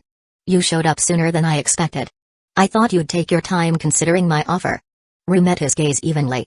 I came all the way here because of what you said. Of course. And since you're here, I'll keep my word. Gito stroked his chin thoughtfully before gesturing inside. Come in and sit. Without hesitation, Ru followed him toward the inner courtyard. By the way, Ru said as they walked, I heard some rumors about this place on the way here. Oh? Gito glanced at him with interest. Now that's intriguing. What kind of rumors? They say it's a shrine. A temple that's highly effective at exorcising spirits. As he observed the surroundings, Ru casually dropped the false information he had prepared. Ha! Gito let out a small laugh. Well, it's not entirely wrong. He raised his hand in a relaxed gesture. After all, exorcising cursed spirits is the foundation of sorcery. But let me tell you something, there's a lot of money in this line of work. Gito's tone shifted, an almost businesslike glint appearing in his eyes. Are you interested in that, Rikun? Ru nodded. I am. Money is a necessity. Right now, as a student, he had no stable income. And making money through exorcising curses? That was a rare legitimate way to make a fortune. In that case, Rikun, how about joining us? Gito offered smoothly. We've got some powerful connections, major clients, high-profile sponsors. Just taking a single job. Before Gito could finish, Shun interjected smoothly. If it's an assignment requiring a personal visit, you can make a guaranteed 7 to 8 million yen per job. On top of that, we have deals with top corporations, politicians, and other influential figures. At this, Ru shook his head. Unfortunately, I have no intention of joining any group. Becoming one of Gito's followers. Not happening. This was a business deal, nothing more. He was here to gain power, nothing else. Hearing his answer, Shun frowned slightly, displeased. But Gito? He simply chuckled. Fair enough. Then how about a part-time arrangement? Our group is flexible. Now that was a more reasonable offer. I can consider it. Ru said. If I have the time. The casual way they spoke made it seem like they weren't strangers at all. And seeing that Gito genuinely valued Ru, Shun let it slide. The three entered a large, empty hall. No decorations. No chairs. Just a vast open space. Gito sat cross-legged, watching Ru with a contemplative gaze. Jujutsu sorcerers are rare. Gito murmured. But sometimes, exceptions appear. He looked up, his usual friendly tone returning. Let's get down to business. Rikun, do you know about cursed energy? Ru sat opposite him, activating the energy within his body. It's the power inside me, right? Bingo. Gito snapped his fingers. People who possess cursed energy are called sorcerers in this world. Every sorcerer usually has an innate technique unique to them. Like your mysterious eyes, Rikun. And my cursed spirit manipulation. Gito gave a casual wave of his hand. I absorb and control cursed spirits, creatures born from the negative emotions of humans. Ru nodded and listened intently. There are greater thresholds beyond techniques, but let's not get ahead of ourselves. Gito's smile sharpened. Since you came all this way, You must have discovered something special about yourself. Ri didn't hesitate. My eyes. They evolve. Every time I kill cursed spirits, I absorb their energy and emotions. There was no need to hide it. Hearing this, Gito rubbed his chin thoughtfully, a glimmer of pity flashing in his eyes. I see. Not quite what I expected. But still interesting. You understand where I'm going with this, don't you? Of course. Ru answered. Gito had already laid his cards on the table. Then how much is this going to cost me? Ru asked. At this, Gito's eyes slowly opened. Then, he grinned. Ru-kun, don't overthink it. Sorcerers should help each other. Whether Gito had good intentions or was just less interested after learning Ru's limitations didn't matter. Right now, Ru had one goal. To push his Sharingan to the next level. Sensing his burning determination, Gito rose to his feet. So. He waved his flowing sleeves, and in an instant a swarm of horrifying, grotesque cursed spirits filled the massive hall. They won't fight back. Gito said, smiling. So, Ru-kun eat up. Chapter 11, Gito's Gift. Mangekyo Sharingan. Inside Gito's hideout in the quiet corridors, Sakura Gito yawned and stretched his arms lazily. Beside him, Shin clutched a stack of documents. She hesitated several times before finally speaking. Lord Gito. Are you sure about this? She had seen the details, the contents of the cursed spirit offering. It wasn't just 3rd and 4th grade curses. There were dozens of semi-second grade and even fully developed 2nd grade curses in the mix. This wasn't just a simple test. This was an army of curses, the kind that could even give a semi-first grade sorcerer trouble. And yet, Gito was just handing them over to let Riz slaughter them freely and devour their power. Relax. Gito replied, stretching again. This much isn't a big deal. Don't underestimate my cursed energy reserves. And besides. He grinned. Don't you think this is fun? I don't think so. Shin shook her head, keeping a rational tone. From what he said, I don't think Ru intends to join us. This seems like a waste of resources. True. Gito sighed, then his eyes sharpened. But let's just wait and see. Eyes that can evolve. Might yield unexpected results. Ah. There you are. A clear, excited voice echoed from the corridor. 2 girls rounded the corner, running toward Gito. One had wild, unruly blonde hair, her expression playful as ever. The other was more reserved, a quiet black-haired girl who carried herself with composure. Nanako and Mimiko. Gito's adopted daughters, his most trusted girls. What brings you two here? Gito asked, his tone far gentler than usual. I heard you were meeting a sorcerer. Nanako grinned. As a high school girl, I had to come check it out. Is he any good? Mimiko asked curiously. PFFT, who cares? Nanako scoffed. No way, he's stronger than you, Lord Gito. Obviously. Mimiko nodded confidently. Gito chuckled at their unwavering trust in him. How long has it been? Gito asked Shin. Half an hour. Arms crossed, Gito turned his gaze toward the arena where Ru was training. It's already been 30 minutes? And yet, the curses are still being consumed. Gito frowned slightly. He could feel the connection between himself and his cursed spirits breaking, one after another. That means Ru is still devouring them. This confirms that his eyes are anything but ordinary. Boom. A sudden eruption of pure, overwhelming cursed energy blasted out from the arena. A dark and oppressive aura surged outward, making hearts tremble. What? Nanako, Mimiko, and Shin visibly flinched. Cold sweat dripped down their temples, their eyes wide with disbelief. That cursed energy. It's stronger than any of Lord Gito's curses. They had never felt anything like this before. Meanwhile, Gito's reaction was different. His eyes widened, then he laughed. Incredible. In just an instant, every remaining cursed spirit in the arena had been wiped out. Shin and the girls were still frozen in shock when a figure stepped out of the courtyard. Ru. His presence was completely transformed. A new power pulsed through his body. You really are something, Ru-kun. Gito clapped as he approached. Ru was still adjusting to the massive surge of energy inside him. The cursed energy flowing through his eyes felt vastly different from before. He couldn't hide his excitement. I owe you for this, Gito. For once, Gito didn't brush it off with some line about sorcerers being family. Instead, his eyes gleamed with genuine interest. Want to test it out? At first, Ru considered declining. But then he saw the way Gito's eyes slowly opened, revealing a serious glint. This wasn't a casual suggestion. Gito wanted to see for himself. Fine. Alright. Ru smirked. Let's do it. With Gito leading the way, the two arrived at the deserted mountains behind the hideout. The moment Gito dropped the tent, the atmosphere shifted. Ru stood still, staring at the sorcerer before him. Sakura Gito. One of the strongest sorcerers alive. A huge wave of cursed energy began to surge from Ri's body. His deep black pupil shifted. In an instant, his Sharingan activated blood-red eyes spinning with newfound power. The three Tomoe rotated, then merged together, forming a shuriken-shaped pattern. The Mangekyo Sharingan had awakened. At that moment, the oppressive aura from earlier surged once more. Facing this, Gito finally moved. A dark, swirling black mist formed beside him, expanding like a void. Then cursed spirits crawled out. Each one was at least second grade, and unlike before, these weren't just fodder. These were warriors. Rin narrowed his eyes. These are no threat to me now. Amaterasu. His eyes flashed. A black flame ignited on one of the cursed spirits, consuming it instantly. Its body turned to black smoke before it even had the chance to scream. Gito stood back, observing closely. The last time Ri fought a second-grade cursed spirit, he had struggled. Now, he was burning them away like nothing. Interesting. Gito murmured. Then he smiled. All right then. Let's make this fun. With a wave of his hand, every cursed spirit in the area charged at Ro. Ri's Amaterasu flames didn't vanish. Instead, they expanded, forming a black tornado of fire around him. Cursed spirits threw themselves at him, but the moment they touched the flames they disintegrated. Not bad.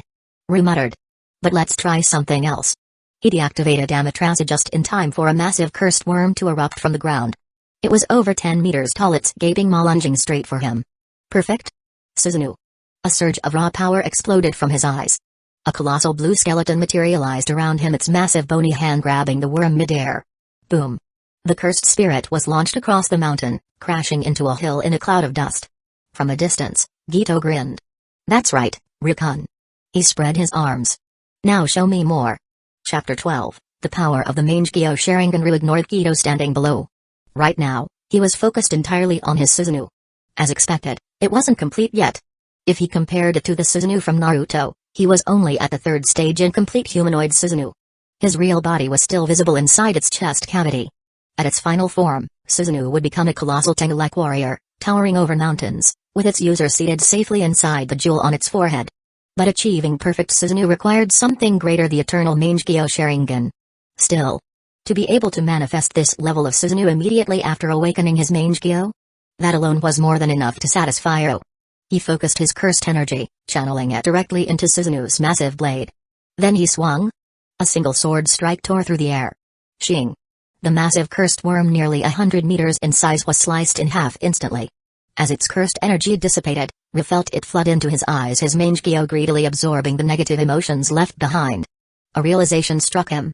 In this world of Jujutsu, as long as there was a steady supply of curses, he didn't need to worry about the usual Mangekyo blindness or the need for a second pair of Sharingan to evolve into eternal Mangekyo.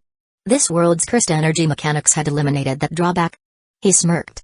Looking down at Gito, Ri noticed that he had stopped summoning more spirits. So, he's ending it here? What a shame. This rapid, side effect-free power-up was far too addicting. But it seemed the fight was over.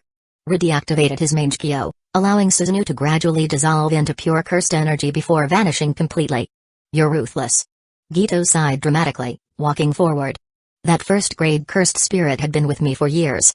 Then, his tone shifted, now filled with genuine curiosity. But those black flames and that colossal warrior in armor. Those were your evolved eyes abilities, weren't they? Ri nodded. Amaterasu. Susanoo. And his control over Amaterasu was even greater than what Sasuke had in Naruto. He could shape and manipulate the black flames with ease. It reminded him of Shinakaya, a rogue experiment of Orochimaru's, who had no direct ties to the Uchiha bloodline yet could wield multiple Mangekyo abilities without blindness due to his enhanced genetics. This world's curse energy system was functioning similarly for him. Ri could feel it. His Mangekyo had more to offer. This wasn't the limit. If he continued to evolve, he might unlock even more abilities, breaking past the usual one technique per eye restriction. But that was a matter for another time. For now, return to Gito. Well? What's my assessment? Gito grinned. You handled a first-grade curse effortlessly. He crossed his arms, his voice dripping with satisfaction. There's no doubt about it, Rikun, you're already a first-grade sorcerer, maybe even beyond that. Of course, Gito could have been more precise. But Ri had been too aggressive. Gito had no intention of sacrificing more first-grade or special-grade curses just to push the limits of Ri's strength. Those were valuable assets. Still, today had been nothing short of a miracle. Just half an hour ago, Ri was barely second grade. Now, he had jumped directly to first grade, displaying unprecedented abilities. Even though Gito had assisted in his growth, that kind of rapid evolution was unheard of. A sorcerer whose power increased through negative emotions. Gito's gaze sharpened. If Ru absorbed the full extent of his resources, just how strong would he become? Could he surpass even Gojo Satoru? No. The limitless and a six eyes were too deeply ingrained in Jujutsu history. And Gojo's domain expansion was unmatched. But still. Gito tapped his fingers against his chin. Ru had potential. And potential was always worth investing in. Well then. Ru smirked. I owe you for this, Gito. For once, Gito didn't brush it off with the usual line about sorcerers being one family. Instead, he simply chuckled. Glad to hear it. Lord Gito. A pair of excited voices rang out. From a distance, Nanako and Mimiko came running toward them. Ah, right. Gito smiled and gestured toward Ru. Let me introduce you to my family. Aside from Nanako, Mimiko, and Shun, more figures had gathered drawn in by the immense battle earlier. Ru barely recognized them. Aside from Nanako and Mimiko, the rest of Gito's followers were completely unfamiliar to him. But from the way they were staring at him, their expressions ranged from curiosity to outright fear. Lord Gito, who is this guy? One of them finally spoke up. The aura he emitted was nothing like theirs. Ah, allow me to introduce you. Gito grinned. This is Ru. He gestured toward him with an exaggerated wave. My temporary partner. In fact, he might even teach here part-time. So let's all get along, shall we? Ru said nothing. He had no intention of sticking around long-term. Yes, he owed Gito a favor. But helping him with something insane like wiping out all of humanity? Or going up against Gojo Satoru? Not a chance. Still for now, he let Gito's words slide. The cult members, after hearing Gito's introduction, nodded in agreement. Shun. Gito called out. Clean up the arena. Understood, Lord Gito. Shun gave a short bow before leading a few of the followers away. Gito then turned back to Ru. It's getting late, Ru-kun. He smiled. Care to stay for dinner? Ru glanced up. The sun was already setting. No. He refused immediately. Tomorrow was Monday. He still had school, and there was a certain black stocking-wearing senior who might be waiting for him back home. No way was he wasting more time here. That's a shame. Gito sighed dramatically. Ah well. I suppose I'll see you next time, then. He watched as Ru walked off into the distance, leaving the mountain. As soon as Ru was out of earshot, one of Gito's followers approached him. Lord Gito. Is he really your partner? The follower frowned. He seems too wary of us. Gito smiled. Of course he is. Think about it, he only recently became a sorcerer. Not too long ago, he was just a... Well, you get the idea. Naturally, he is cautious about a group like ours. Then, do you think he'll join us? An elderly cult member spoke up. If Ru defected from Jujutsu High and sided with Gito, they would gain a massive advantage. A potential special grade sorcerer on their side. But Gito shook his head. Who knows? He chuckled. After all, true family is earned. Chapter 13, Conquer Fire, Extinguish Fire. After leaving Gito's cult, the other party had at least been considerate enough to call Ru a taxi. Another half-hour passed before Ru finally returned to his neighborhood. Despite only being away for a short while, it felt like everything had changed. The quiet, everyday life he had known was still here, but after awakening the Mangekyo Sharingan, a shift had occurred inside him. The power coursing through his veins made all the previous restraints he once abided by seem meaningless. In this world, as long as you were strong enough, you could do anything. And if his Mangekyo could continue evolving, then one day this truth would become absolute. But for now, that was a distant goal. His immediate priority was to grow stronger. As he arrived at his apartment building, Ru noticed a light glowing from his window. He felt a slight sense of anticipation as he approached his door. Knocking twice, he stood still, waiting. Seconds later, he felt someone peering through the peephole. Then the door unlocked. Utaha Kazumijouka opened it, her expression unreadable. Doesn't Ru-kun have a spare key? Of course. Ru replied with a smirk. But I just wanted to see how Senpai would welcome me home. Utaha raised an eyebrow, lips curling at the edges. Should I say welcome back then, Ru-kun? Ru smiled. That would be perfect. Utaha stepped forward and, without hesitation, wrapped her arms around him. She leaned in, her breath warm against his ear. Welcome back, Ru-kun. She didn't let go. She simply held him there, as if savoring the moment. It was only after a few minutes that she finally pulled away, stepping back inside the apartment. With the way she moved so naturally, it was as if this was her own home. Now that Ru-kun is back. Utaha stretched lazily, taking a seat near the table, her laptop still open. As the master of the house, shouldn't it be time to start cooking? Huh? Ri blinked. Since Senpai is already home, I figured you would have made dinner. Utaha smirked, leaning back in her chair. As a writer, Rikun should be grateful that I even paused my work to greet him properly. She placed her hands over her keyboard, seemingly about to continue writing. Ri stepped closer only to see her open a blank document and begin typing. I'm hungry. I'm hungry. I'm hungry. He sighed. TCH. Guess I have no choice. His plans to relax after the long day were thrown out the window. Walking to the kitchen, Ri opened the fridge. It was fully stocked. Seems like Utaha had already bought everything in advance. As he started preparing the ingredients, a thought crossed his mind. For the past 2 months, he had been constantly exorcising curses, barely finding time to cook. Would his skills still hold up? Before Ri had returned home, Utaha had been fully immersed in her writing. But now, she found herself distracted. Her fingers hovered over the keyboard, yet her thoughts kept wandering. Well, she had already written for 2 hours. That was enough for now. With quiet steps, she rose from her chair and made her way to the kitchen. Leaning against the doorframe, she crossed her arms and watched Ru work. She didn't say anything at first. She simply observed, studying the way he moved. Ru, sensing her presence, spoke without looking back. Done writing? Now that she had been noticed, Utaha didn't bother hiding her intentions. She casually stepped forward, standing directly behind him. The new outline is finished. I'll polish the details later. Ri smirked. Then I'll be looking forward to Kasumi Utako-sensei's next big hit. Utaha didn't reply immediately. Instead, her fingertips lifted his chin, her voice playful. If my book sells well, maybe I'll keep you under my care. Ri chuckled, turning slightly to glance at her. It's good to dream, senpai. But I don't plan on becoming a house husband. Oh? Utaha traced her fingers down his cheek. What if I added money and rewards into the deal? For a moment, Ri actually paused. That depends on the offer. Utaha smirked. Such a greedy boy. Now that you know, senpai, why don't you go wait outside? Ri straightened his back. If you keep teasing me, dinner might be delayed. Utaha simply laughed. She wasn't the type to shy away from her own provocations. Instead, she leaned in even closer, pressing lightly against his back before stepping away with a soft giggle. I trust Rikun's endurance.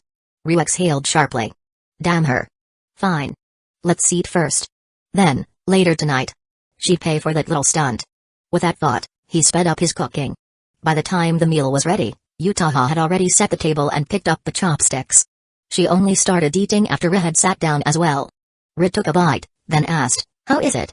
It suits my tastes. Utaha gave her casual approval. Truthfully, she didn't care much about the food itself. The reason she enjoyed it so much was because Ri had made it. She would have eaten whatever he cooked, regardless of the taste.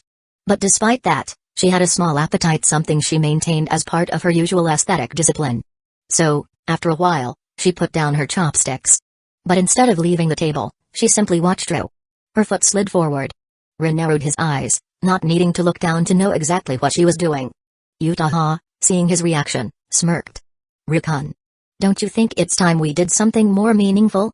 Ri raised an eyebrow. I thought senpai had a more reserved personality. Utaha leaned closer, her gaze smoldering.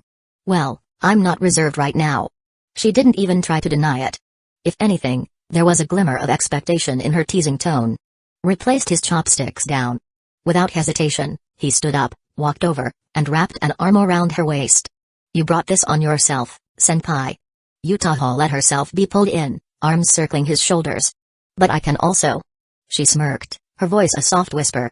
Put out fires. Chapter 14, Utaha lost once again. Night had fully settled in. Utaha Kazumi lay sprawled across the sofa, her body feeling heavy and weak. A small whimper escaped her lips as she attempted to sit up. She failed. So instead, she simply shifted positions, adjusting herself to lean more comfortably against the cushions. Meanwhile, Ri had just finished cleaning up the tableware and was wiping his hands when he noticed her gesture toward him. An invitation. Without hesitation, he took a seat beside her. The moment he did, Utaha lazily leaned forward, resting herself against him. Her usual composed and teasing demeanor was completely absent. Seeing this, Ri smirked. A mocking laugh slipped past his lips. Utaha's brows twitched. Even in her current state, she could feel his arrogance radiating off him.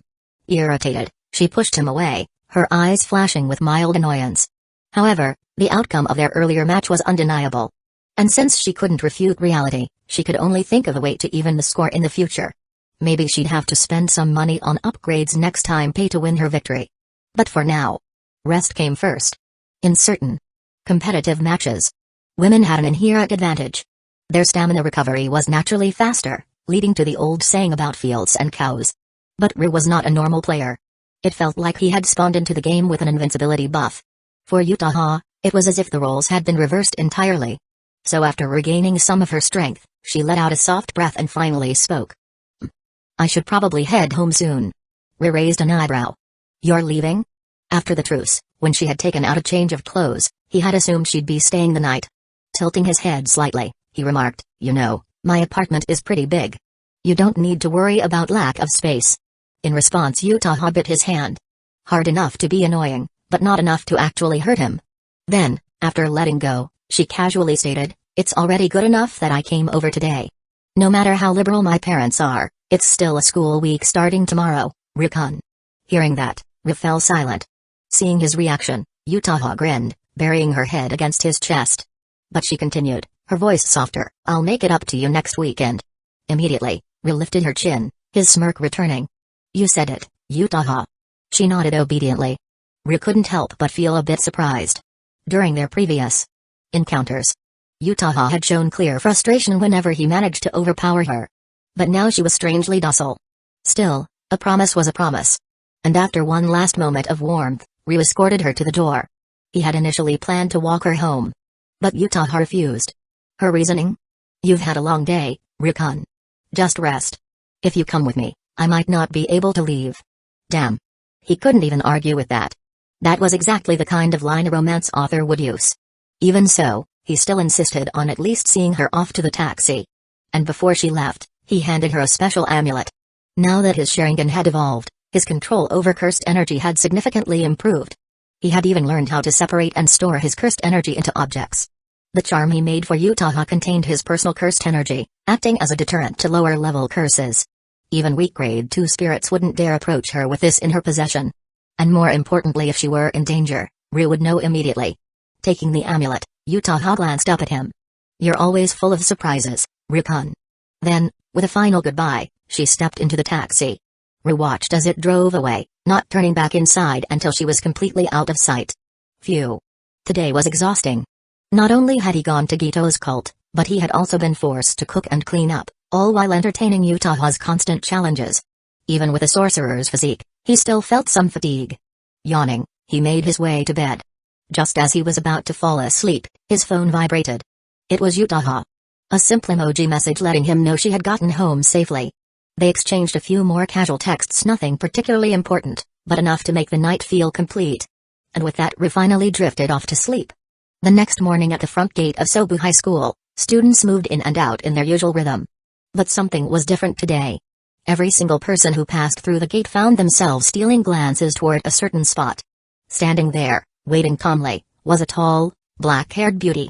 Hey, isn't that Kasumijoka-senpai? She's seriously beautiful. One of the most famous girls in the entire school. Not just that, she's also one of the top students in the second year. Sobu High's pride. Damn. But she looks like she's waiting for someone. You think she has a boyfriend? No way. Do you know how many guys have confessed to her? She rejected them all on the spot. That's why she's called the flower of the high mountains. Whispers filled the crowd. Utaha noticed, of course. But she didn't care. Their opinions were irrelevant. Compared to the insignificant extras, only one person mattered. Lifting her phone, she read over her last messages. Ryu had just left home and was on his way. That meant he'd be here soon. So why was he taking so long? Before she could dwell on it further, a voice called out to her. Kasumijoka-senpai. She looked up. Approaching her with an excited expression was Aki Tomoya. Utaha didn't react immediately. And before she could say anything, he continued, I never expected to meet you here. I've been reading your books recently, and I never get tired of them. Under normal circumstances, Utaha might have appreciated such devoted praise from a fan. But right now, her mind was focused on Ryu. Aki Tomoya was just another stranger to her. Her expression hardened as she replied coldly, Thank you for your support. But please do not bother me without permission. Aki froze. She continued, I have no interest in causing unnecessary rumors. Eh? He stood there, stunned. Back during her autograph session, she had been so warm and kind. But now, She was cold and indifferent. He had even promoted her book on his blog, helping it gain more attention. He thought that might give him a better chance to connect with her. But just as he was about to say something else, Utaha's gaze shifted. Her entire expression changed. The coldness melted into pure warmth as she walked forward and wrapped her arms around Ri's arm. Chapter 15, Miro Yumiko's Thoughts. The famous Kasumijoka Utaha and Ro, another rising star at Sobu High. The revelation of their relationship sent shockwaves through the entire school, like a massive stone dropped into a still pond. That was Kasumijoka-senpai, just now the second-year flower of Sobu. Was she really waiting for Natsukawa from the first year? She threw herself at him so openly. Damn it. Do good looks let you do whatever you want? It's a tragedy. Such a school beauty, taken just like that. Tragedy? More like a perfect match. Talented guy, gorgeous girl. You're just salty. TCH. Shut up. The biggest gossip at school today was undoubtedly about Utaha and Ri's display this morning. First year class F. By the time Ri entered his classroom, the room was buzzing with talk. Hey, Natsukawa, are you really with Kasumijoka-senpai? Congrats, dude. You sneaky bastard. You never even went near the second-year building. How'd you pull this off? Damn. A beauty of that level. I'm jealous as hell. To brushed over excitedly, and several other male classmates followed, either cheering or groaning in envy. The girls, however, remained silent. Especially Miro Yumiko. Usually, she was the first to greet Ri in the mornings. But now, she just sat there quietly, lost in thought. Sitting nearby, Ebina and Uegahama exchanged glances. They had a pretty good idea of what was on her mind. But neither knew what to say. To be honest, Ri hadn't expected Utaha to be so bold. Their relationship was now completely public, an obvious declaration of ownership on her part. But rather than resisting it, he simply accepted it. With a casual shrug, he responded, I do have a relationship with senpai. The short version? We met by chance on Saturday and, well, we liked each other. This earned a chorus of groans from the boys. Most were lamenting how unfair life was. The only one seething in silence was Aki Tomoya. Saturday. That was the day of Utaha's autograph session. His grip tightened around his fists. Tobe grinned, glancing at Aki out of the corner of his eye. Speaking of which, Natsukawa, do you know? Before you arrived, a certain idiot tried to shoot his shot at Kasumijoka-senpai, he smirked, adding, and guess who it was? Aki the otaku. A few guys laughed openly. Seeing this, Aki's group of fellow otaku quietly slinked back to their seats. Ri sighed internally. This kind of high school dynamic existed everywhere. Under normal circumstances, he might have intervened. But for Aki Tomoya? He wasn't worth the effort. Just as the teasing continued, a sudden bang echoed through the room. Slam. Everyone froze. Miro Yumiko had slammed her desk, looking clearly annoyed. It's too loud, she said flatly, her tone chilling the room. Tobe and the others let out awkward laughs, quickly retreating. But even after they were gone, Yumiko didn't look at Ro. Instead, she just pulled out her phone, scrolling through it in silence. This caught Ri's attention. Ding dong. The school bell rang. In the past, Ri would have at least pretended to focus during class. But now, he had lost all interest in regular school subjects. Using his Mangekyo Sharingan, he casually created the illusion of paying attention, while mentally drifting off. Meanwhile, Yumiko was completely distracted. Though her eyes were on the blackboard, her mind was elsewhere. Then ding. Her phone vibrated. She glanced at the screen. A message from Ro. Are you in a bad mood, Yumiko? She turned slightly, seeing Ri holding up his phone, smirking at her. Her fingers hovered over the screen before she finally typed, it has nothing to do with you, is it because of senpai? Yumiko paused. After a moment, she simply replied with, she had no words. Because that was the truth. Sighing, she thought for a moment before typing again. So you and her are really together? Ri read the text and smirked. He had always known Yumiko had feelings for him. She had been noisy about it in the past, even if she never said it outright. Finally, he responded, if together means we're lovers. Then yeah, the moment she saw the message, Yumiko's fingers froze. A second later, she furiously typed, you've only known each other for a few days. Aren't you rushing into this? Kamari chuckled. She had definitely been listening to his conversation earlier. Without hesitation, he typed back, maybe. But senpai is just as beautiful as you, Yumiko. Yumiko gritted her teeth. That sentence didn't that mean she had a chance to? But she had hesitated. And now, the chance was gone. Just as she was trying to process her frustration, another text came in. I know you like me, Yumiko, her breath hitched. And honestly, I like you too. For a second, Her heart skipped a beat. But then, I think you'd get along well with Utaha-senpai. What? Yumiko immediately put her phone down, turned to Ru, and whispered, "What the hell does that mean?" Ru looked at her, completely unfazed. "I don't want to give up on you, Yumiko." Yumiko's face turned bright red, a mix of happiness, embarrassment, and fury. "You." She took a deep breath. "Are you trying to start a harem?" Ru nodded. "That's exactly what I'm saying." Yumiko's voice rose slightly. "You're insane. This isn't an anime, this is real life. Don't worry." Ru leaned back, completely calm. "No matter how loud you get, no one will notice." Yumiko froze. Before she could even question him, Ru casually stood up from his seat. And nothing happened. The teacher kept lecturing. The students continued their own tasks. Even as he walked straight to the podium, then back to his seat, no one reacted. Yumiko's eyes widened in shock. What is this? Magic? Ru tilted his head in thought. Magic? Then, with a smirk, he said, superpower would be more accurate. Chapter 16, Manipulation. Ru had been growing more and more unrestrained in his daily life. The realization that he was no longer bound by normal human limitations had changed him. Why should he follow society's outdated monogamy rules when he was far beyond ordinary? There was an old saying, if you are born extraordinary, you should shine on the grand stage of life. The interpretation might be different, but to Ru, the meaning was clear. This world wasn't some boring, ordinary Earth. This was a world filled with supernatural elements. A world where the strong could shape their own rules. At first, he had planned to live a normal high school life to enjoy the youthful romance trope, like a classic slice of life protagonist. But Kasumijoka Utaha ruined that plan. With her bold actions, his entire approach had been thrown off course. Fine. If normal rules didn't apply anymore, then he'd just have to change his perspective. If he couldn't follow the world's logic, he would simply bend it to his will. Superpower. Yumiko repeated the word in disbelief. Ru, are you messing with me? I'm not a kid. She rubbed her temples, murmuring, maybe I'm just exhausted. Hallucinating or something. Ru smirked. It's not something you can explain away, Yumiko. Then how the hell am I supposed to accept this? The guy I like suddenly says he wants to start a harem, and now he's talking about having superpowers too? She turned toward him, ready to argue further, but then she saw it. His eyes. Those eerie, shuriken-shaped pupils. Something that no human should naturally possess. Color contacts? She muttered the first excuse that came to mind. Ru chuckled silently. Then, the Mangekyo Sharingan faded back to normal black. Can contact lenses do this? Before she could reply, black flames flickered in the air for a brief second. Yumiko's breath hitched. No normal illusion could produce real flames. This was real. Everything she had just witnessed was undeniable. You really have superpowers. The girl, who had believed in science her entire life, suddenly found herself questioning everything. But her shock quickly turned into curiosity. Rather than fear, she felt fascination. She took a step closer. This is insane. But kind of cool. So, that thing earlier in class, that was you? Yeah.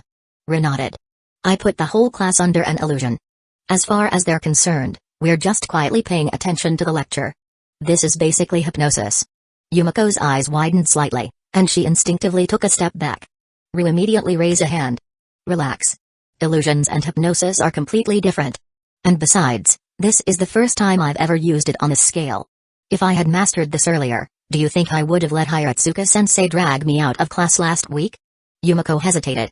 That was true. If he had this level of control, he wouldn't have been caught for sleeping in class before. Her tense posture softened slightly. All right.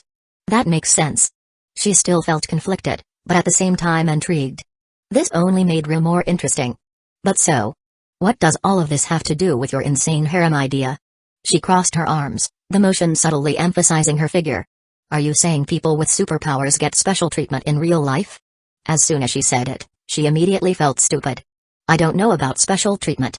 Ru pretended to be serious, crossing his arms. I just know that I have a very important mission. His tone shifted. The usual carefree arrogance faded, replaced by something heavier. Yumiko, caught off guard by his change in demeanor, found herself drawn in. What mission? She asked, her voice quieter than before. Can you tell me? Ru smirked. This was exactly what he had been waiting for. With a dramatic sigh, he said, I have the mission of reviving my family. Yumiko froze. The weight of those words hit differently than she expected. Reviving your family? Yeah. Ru nodded. The truth is, this superpower isn't just some random gift. It's called a curse technique. He then began explaining jujutsu, simplifying the concepts of sorcerers and curses. Of course, he left out the specific details about his Sharingan. That was his trump card. It wasn't long before Yumiko absorbed the information and slowly began to accept it. So, wait. If most jujutsu techniques are inherited, then that means...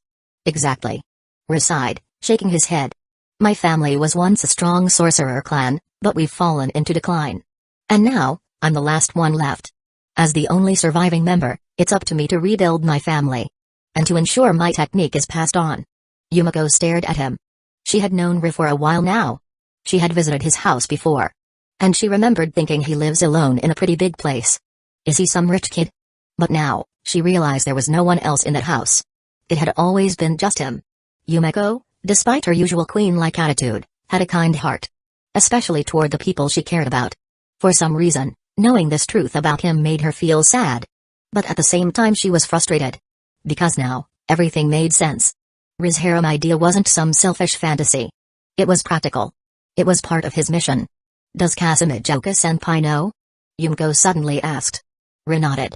She knows. In fact, because of an accident over the weekend, our relationship developed like this. Yumiko's eyes narrowed. An accident? A hero saving the beauty situation? She didn't ask further, but she already knew. Utaha had probably taken advantage of the moment and claimed Riz first. That woman, had she done this on purpose? Yumiko gritted her teeth. She refused to lose like this.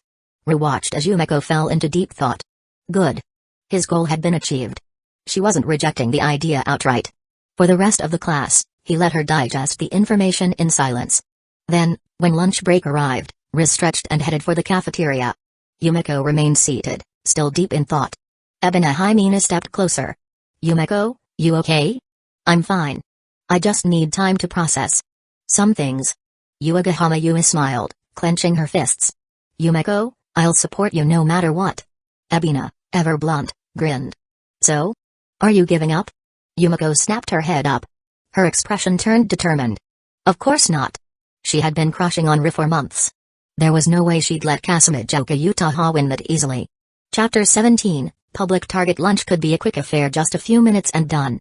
Or it could stretch all the way until the bell rang. That depended on the circumstances. For Riz, his lunch plans changed midway.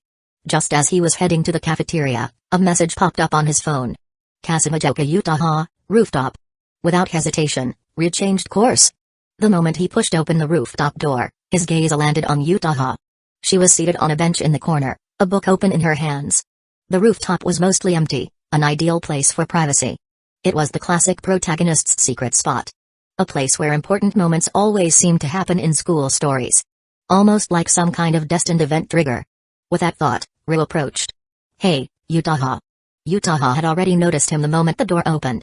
However, she remained still, her literary image perfectly composed, as if waiting for a fateful encounter.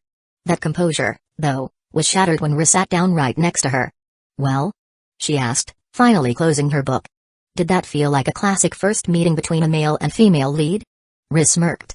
Ah, right, there was a scene like this in Metronome of Love. In her novel, the main couple had met for the first time on the school rooftop. But this doesn't feel like a first meeting, Riz said, casually reaching over to twirl a strand of her silky hair around his finger. After all, our relationship is already far beyond that. Utaha's wine-red eyes locked onto his, and for a moment, she studied his expression. Then a satisfied smile spread across her lips. Good answer. But before she could say anything else, Riz leaned back, resting the back of his head on her lap. The classic knee pillow. Paired with the silky smoothness of her stockings, it was an experience on another level. Now that's more like it. Utaha's legs stiffened slightly, but she managed to keep them still. You're getting bold, Riz. She mused. Or maybe this is the real you. Riz closed his eyes, smirking. Come on, senpai, I've always been honest about my desires. In fact, he shifted, turning onto his side. The new position made things far more intimate. Immediately, Utaha tensed. You. Don't move. She pressed down on his head, stopping him from shifting further. Even with her usual confidence, there were lines she wasn't ready to cross. Yet. Riz, seeing her rare flustered expression, laughed. Getting nervous, senpai? You're lucky I don't throw you off the rooftop. She muttered. In an effort to change the topic, Utaha reached for the bag beside her. Pulling out a wrapped package, she waved it in front of his face. Here. You haven't had lunch yet, right? Rit took it and unwrapped the packaging yakisoba bread. The school's most popular lunch item. Senpai, did you actually fight for this? Utaha huffed. Don't be ridiculous. I'm not some barbarian. She flipped her hair dramatically before adding, as an honor student, I have the privilege of leaving class early. Rit hissed in mock envy. Ah, the corrupt privileges of the elite. Utaha let out a proud chuckle. Well, even if I don't have top student perks, I could just use my ability to leave class early. Utaha froze, then immediately smacked his shoulder. You cheating sorcerer, just eat already. Ru, chuckling, reluctantly sat up and took a bite. It was surprisingly good. After finishing the bread and letting it settle, he laid back down on her lap. Utaha, seemingly resigned, let him rest. Then, her fingertips started tracing the outline of his face. She studied him, deep in thought. You don't seem too bothered by what happened this morning. Ru cracked an eye open. Are you being sarcastic? She smirked. Because of our little performance, the entire school is buzzing right now. And yet, here you are, completely unfazed. Ru shrugged. It's your fault for declaring war in public. Utaha laughed. Shouldn't you be happy? A famous, beautiful senpai publicly claimed you in front of everyone. Isn't that every guy's dream? Her voice dripped with amusement.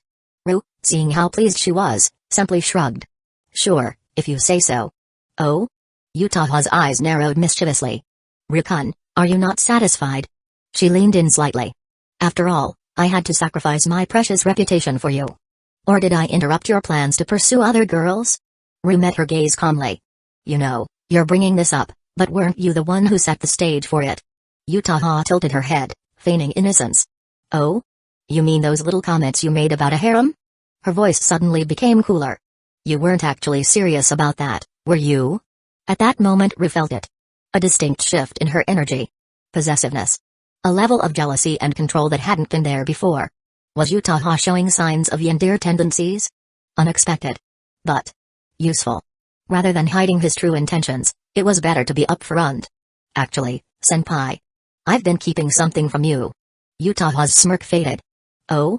She had only been teasing, but now she could tell Ru was serious. Her gaze darkened.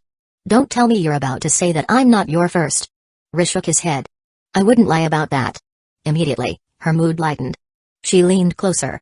Then what are you hiding from me, Ru-kun? Calmly, Ru explained. Just like he had done with Yumiko, he revealed his family mission. How his bloodline carried a cursed technique, how his clan had fallen, and how it was now his responsibility to rebuild it. Utaha listened intently. Unlike Yumiko, she didn't struggle to comprehend it. She had already seen the supernatural in action. And with her literary background, she understood the weight of ancient traditions. She knew that long-standing families prioritized their legacy. So when Ru mentioned his harem goal, it didn't sound like a selfish desire. It sounded necessary. She gritted her teeth. In the end, it's about producing heirs, huh? Her fingers tightened around his sleeve. Fine. She sighed. But one person can bear many children, Ru-kun. Her wine-red eyes locked onto his. If you think I'm letting some random girl take that role first, she leaned in, lips just inches from his ear. Then you don't know me very well, do you? Chapter 18, Yumiko's offensive Kasamijoka. Utaha's sudden declaration nearly made Ru choke on air. He stared at her for a moment, speechless. Utaha, naturally, didn't let his reaction slip past her. With a subtle smirk, she lowered her head, her long black hair cascading down like a silky waterfall.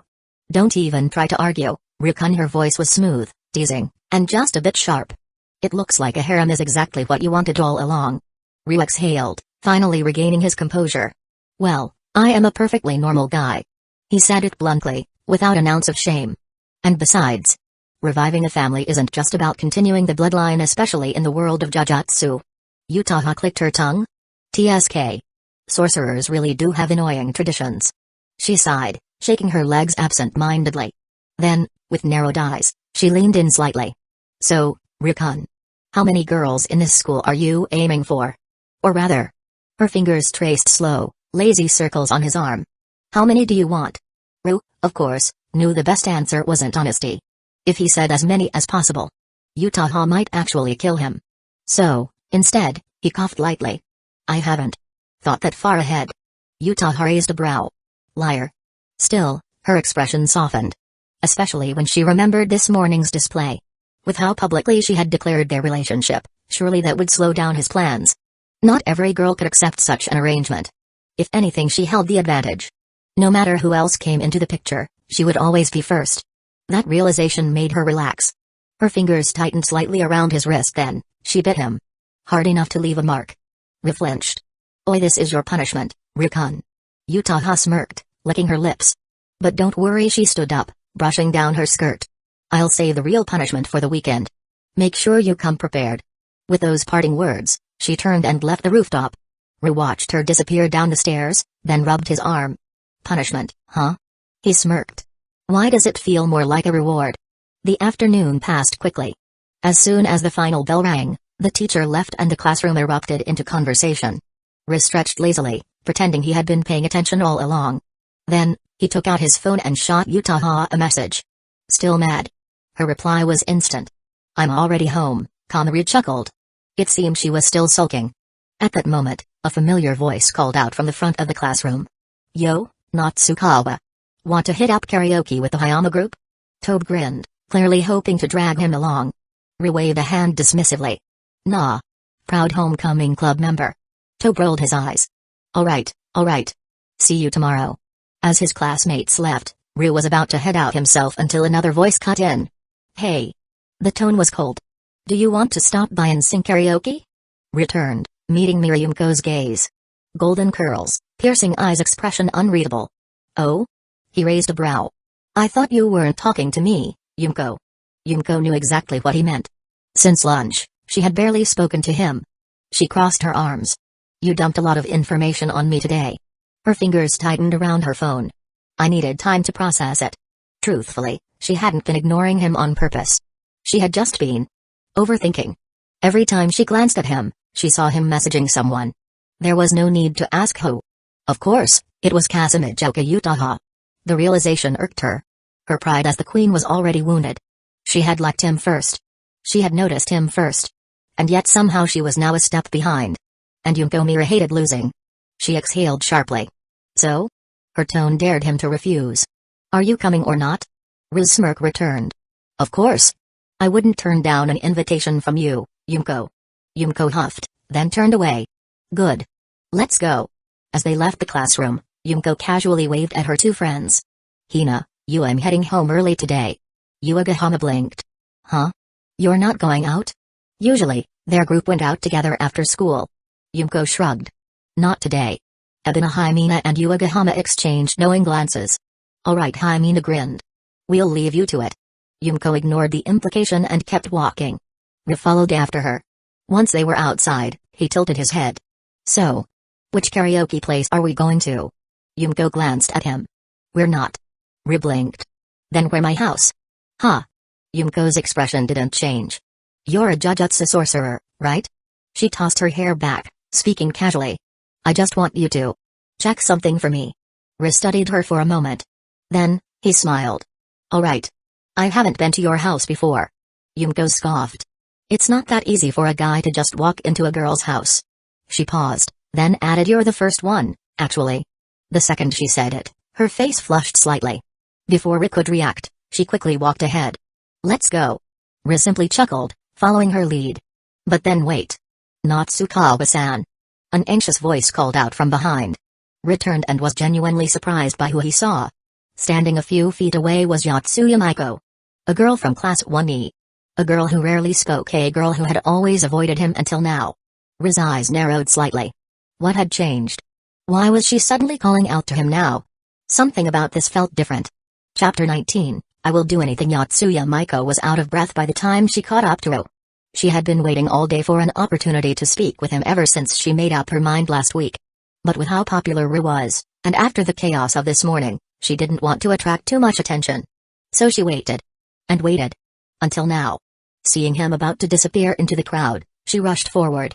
Ryu turned toward her as she approached. Something wrong? His voice was casual, yet sharp, like he already sensed something was off. Yotsuya Maiko clasped her hands together, bowing slightly. I'm Yotsuya Maiko, a first year at Sobya High as well. Her golden eyes darted nervously between him and the girl beside him. I actually have a favor to ask, Natsukawa-san. Then, realizing how sudden that sounded, she quickly added, I'm willing to pay you. I'll compensate you for your time. Compensation, huh? Ryu nodded. Let's hear what it is first. Just as Maiko was about to explain, she hesitated.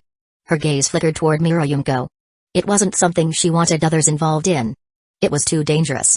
But before she could say anything, Yumiko spoke up, her tone cool and sharp. If you're asking for help, then why not just say it here? Yumiko crossed her arms, tilting her head. Or, is this actually a confession in disguise? Her voice was laced with amusement, but her eyes? Sharp. Testing. Maiko flinched. It's not like that. I swear. Seeing her reaction, Ryu chuckled. Yumiko, you're going to scare her to death. Maiko pouted slightly. I'm not crying. Yumiko huffed, placing a hand on her hip. Then stop acting so suspicious. Why all the secrecy? She does have a point. Ryu added, nodding thoughtfully. Maiko's shoulders stiffened. Seeing her look like a trapped rabbit, Ryu decided to ease up. I'm just joking. He waved a hand, his smirk softening. Relax. You're giving me way too much of a reaction. Maiko exhaled in relief. But before she could fully relax, Ryu's next words froze her in place. I can feel it from you, Yatsuya-san. His tone shifted, cool and controlled. You're dealing with something supernatural. Maiko's breath caught in her throat. Ryu's crimson gaze locked onto hers. Ghosts. Curses. Something along those lines, right? Maiko's eyes widened in shock. Why you? Then, almost instantly, she nodded frantically. Yes. That's exactly it. Hope surged in her chest. For the first time, someone actually understood her problem. Someone believed her. She wasn't alone. Maybe. Just maybe. She could finally escape this nightmare. Supernatural? Yumiko's expression shifted. She hadn't expected another person in school to be dealing with this. More importantly, she hadn't expected Maiko to be able to see them. Wait. Yumiko asked, frowning. You can actually see those things? Maiko hesitated for a moment before nodding. Why yeah. Yumiko exhaled, rubbing her temples. Great. Another person who deals with creepy shit. Though she was a little uneasy, she wasn't as scared as before. After all, she couldn't see them. And as Ryu had told her before, if you can't see them, they usually don't bother you. So instead of fear, Yumiko mostly just felt bad. Maiko looked stressed. Exhausted. Like she had been dealing with this alone for way too long. I misunderstood you earlier. Yumiko spoke more seriously this time. Maiko blinked in surprise. I'm sorry. Hearing Yumiko, the so-called queen of the school, apologizing so genuinely. Maiko was almost too stunned to respond. It's okay. Really? Then, she hesitated. But wait. You can't see them, right? Nope. Yumiko glanced at Ryu. But I know about this world. Maiko's eyes widened slightly. She envied that answer. She wished she could live normally even while knowing. Maiko turned back to Ryu, her golden eyes desperate. Natsukawa-san. Please help me. She clutched her hands together, bowing deeply. I'll pay you whatever you want. Any amount. Whatever you ask for, I'll do my best to fulfill it. Ryu mentally bookmarked that sentence. But outwardly, he remained calm. If I'm going to help, Yatsuya-san. His gaze sharpened. I need to know exactly what you've been experiencing. Maiko nodded rapidly. Oh, of course. Then Ryu glanced toward Yumiko. But I have something else to do right now. Maiko froze. Her breath hitched when she noticed his gaze shifting toward Yumiko. She understood. I see. Logically, she knew she could just wait until tomorrow. But she had been having recurring nightmares. Nightmares of being devoured by the mountain god. Every night, they became more vivid. More real. She didn't think she could last another night. So, desperately she turned to Yumiko. Her expression pleading. Mira-san. Even without words, Yumiko felt it. The silent plea. The overwhelming fear. For a moment, she hesitated. Then, she sighed. TCH. Fine. She flipped her hair back. You can come with us. Maiko's eyes lit up with gratitude. Thank you. Thank you so much. For a brief moment in Maiko's eyes, Yumiko looked like an angel. After a 10-minute walk, the trio arrived. Ryu raised a brow at the sight of Yumiko's house. A 3-story, Western-style mansion. Wow. He whistled. Yumiko's house is pretty big. Yumiko shrugged. It's all right. She entered the passcode and stepped inside. Come in. Maiko hesitated before stepping inside, looking around in awe. Meanwhile, Ryu? He flopped onto the couch immediately. This is nice. Yumiko rolled her eyes. It was nice until you started talking about ghosts and curses. She placed drinks and snacks on the table. So take responsibility for it. Ryu chuckled. Of course. Yumiko huffed, crossing her arms. Then she glanced at Maiko. She had been nervously looking around. What? Yumiko asked. Maiko hesitated. Then swallowed. Mira-san. Her voice trembled. Is there something in your house? Chapter 20. Everything just had to happen to this unlucky girl, eh? Yotsuya Maiko flinched, realizing how suspicious her reaction must have seemed. She quickly shook her head, waving her hands in denial. I didn't see anything.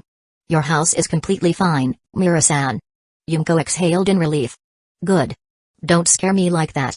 Relax, Yumiko. Rit took a sip from his drink, then leaned back on the couch.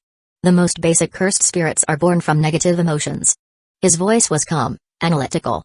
They like places where that kind of energy lingers: schools, hospitals, abandoned buildings. Places where people suffer. He set the drink down. But they usually don't enter homes. Not unless something attracts them or unless someone in the house has a strong attachment to them. Eh? Maiko's eyes widened. That's not how it worked in her home. Wait. Yumiko frowned. You're saying her house might be attracting them? Maiko nodded hesitantly. There's one in my house. Her voice trembled slightly. It's bigger than a person. It looks like some kind of dog. And it's always lurking there. Yumiko stiffened and took a sip of water, trying to process that information. Even though she couldn't see them, the thought alone was chilling. If she were Maiko, she probably would have lost her mind by now. Ryu exhaled. Normally, spirits shouldn't just stick around like that unless there's something or someone keeping them there. Maiko hesitated. Then, as if gathering courage, she spoke softly. It's not just that one. Ryu raised a brow. Maiko's fingers tightly gripped her sleeves. I've also seen my dad. And my little brother. That caught Ryu off guard. Your brother? Maiko nodded. But they look different. Not like other spirits. They look normal. Human. Ryu's gaze sharpened. That's connected, then. Maiko's shoulders tensed. As long as cursed spirits exist in your home, it'll always attract more of them. His voice lowered slightly. That includes things pretending to be people you know. Maiko's breath hitched. Her fingers trembled. Ryu studied her expression. So? What do you want me to do? Maiko swallowed hard and took a deep breath. Then she bowed deeply. Natsukawa-san, please help me. Her golden eyes shone with desperation. I don't care what it costs. Any reward is fine. Yumiko's expression tightened. Even she, who wasn't afraid of much, felt uneasy hearing that. She couldn't imagine what kind of stress Maiko had been under all this time. So, for once she softened. If Ryu can help, then he should. I never said I wouldn't. Ryu replied smoothly. Then, he raised two fingers. You have two options. Maiko listened intently. The first, I deal with your current problems. The shrine's curse, the spirits in your home, all of it. But your eyes? They can't be changed. You'll still see them. Forever. Maiko's stomach sank. Her hands tightened into fists. What's the second? Ryu smirked. The second is the same as the first, except I train you to handle things yourself. Maiko froze. Wait. Train me? You've already got some natural talent. Ryu leaned back, his eyes gleaming. If you learn to control it, you might not be so helpless anymore. Maiko's breath shuddered. The idea of learning to fight back. It wasn't something she had ever considered. For so long, she had just been pretending not to see. Trying to survive. But if she kept running forever, would things ever change? I'll take the second option. Her voice was quiet but firm. Yumiko blinked in surprise.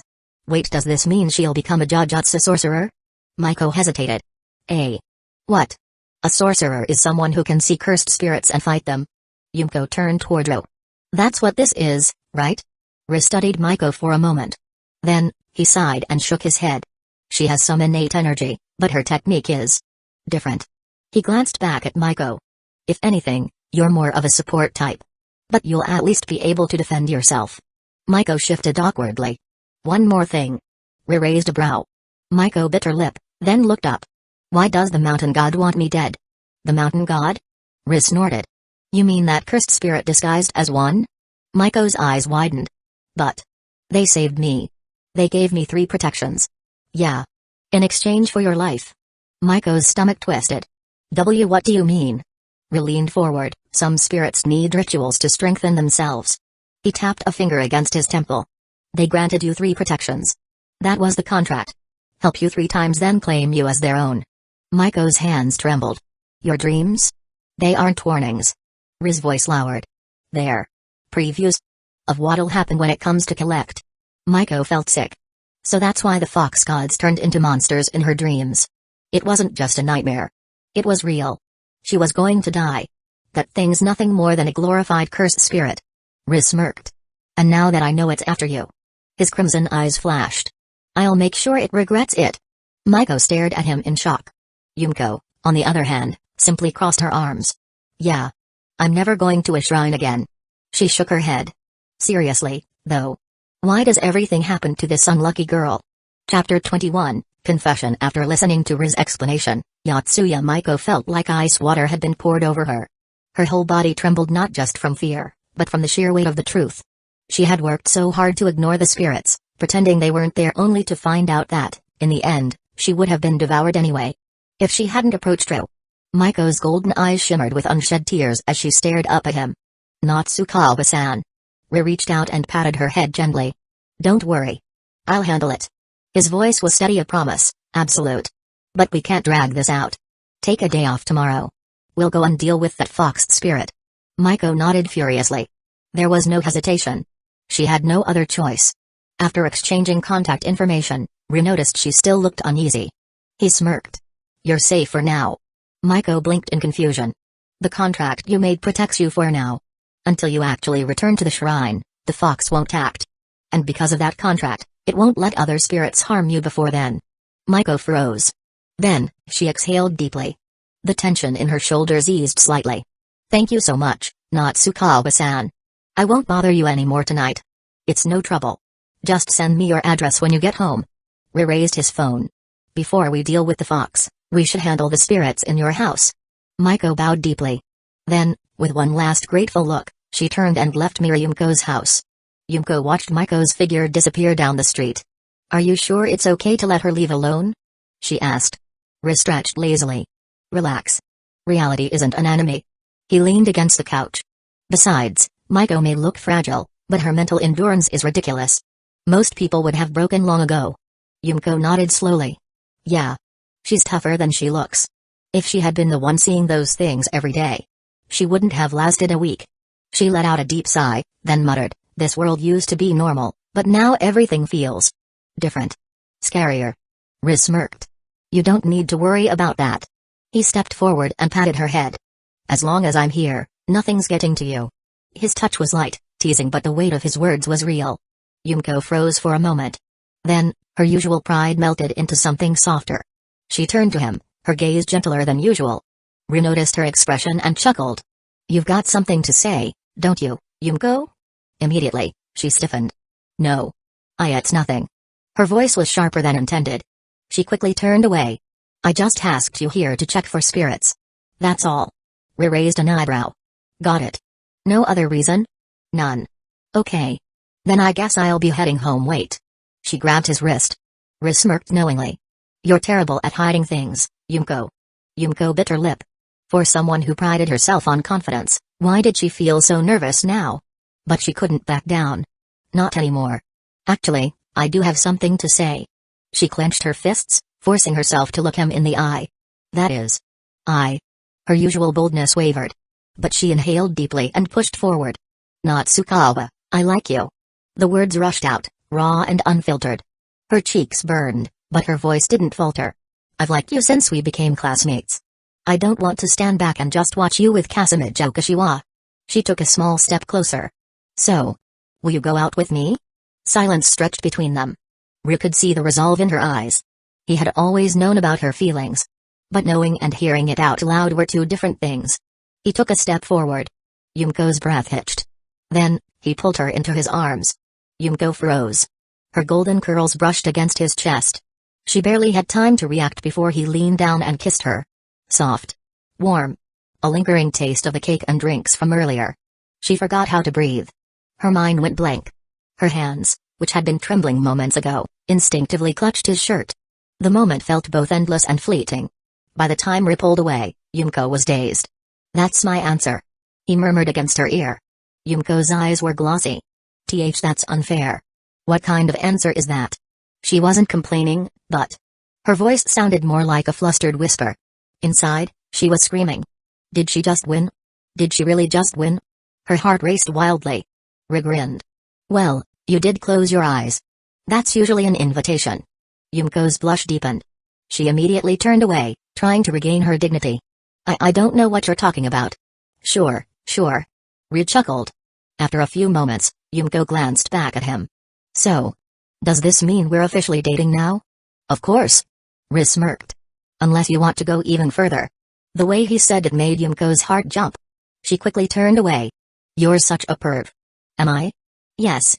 But she didn't reject the idea. Instead, after a few seconds she bit her lip and muttered, have you and Kasamijoka already gone further? Ryu paused. Then, he grinned. You really want to know?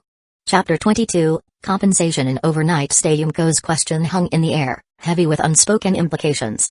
Ryu paused, then smirked. Depends. Which aspect of further development are you referring to? Yumiko started to reply automatically, then froze. Her mind caught up with his words. Her expression shifted instantly from curiosity to disbelief. Wait. What the hell does that mean? She stared at him, eyes wide. You're saying you and Kasamijoka-senpai already? Ryu didn't deny it. Normally, this was the kind of question most guys would dodge for survival. But Ryu knew Yumiko well. She had a competitive streak, especially when it came to Kasamijoka Utaha. That meant he could afford to be bold. Well, let's just say my senior took me up the ladder to adulthood. Huh? Yumiko's voice kept rising. Then that shameless woman. Her fists clenched. She wasn't actually mad at her, not really. She had already accepted that he wasn't the type to settle for a single partner. But still, how the hell did she get ahead of me? She had been with Ryu since the beginning of high school. The realization stung. The unfairness of it all made her furious. Meanwhile, Ryu watched her reaction with mild amusement. He had expected this. To be fair, it was also her first time. He said, shrugging. And honestly, the situation was kind of extreme. We nearly died. Ugh, yeah, I know. Yumiko pouted. That supernatural incident had been a disaster waiting to happen. So technically, Ryu added, it wasn't exactly planned. Yumiko sighed dramatically. Her frustration didn't completely fade, but she wasn't going to throw a fit over it. She glanced at him, eyes narrowing. Fine. But do you know why I invited you over tonight? Ryu raised an eyebrow. Because your parents aren't home? Yumiko's cheeks darkened slightly. Yes. That's part of it. She had made up her mind hours ago.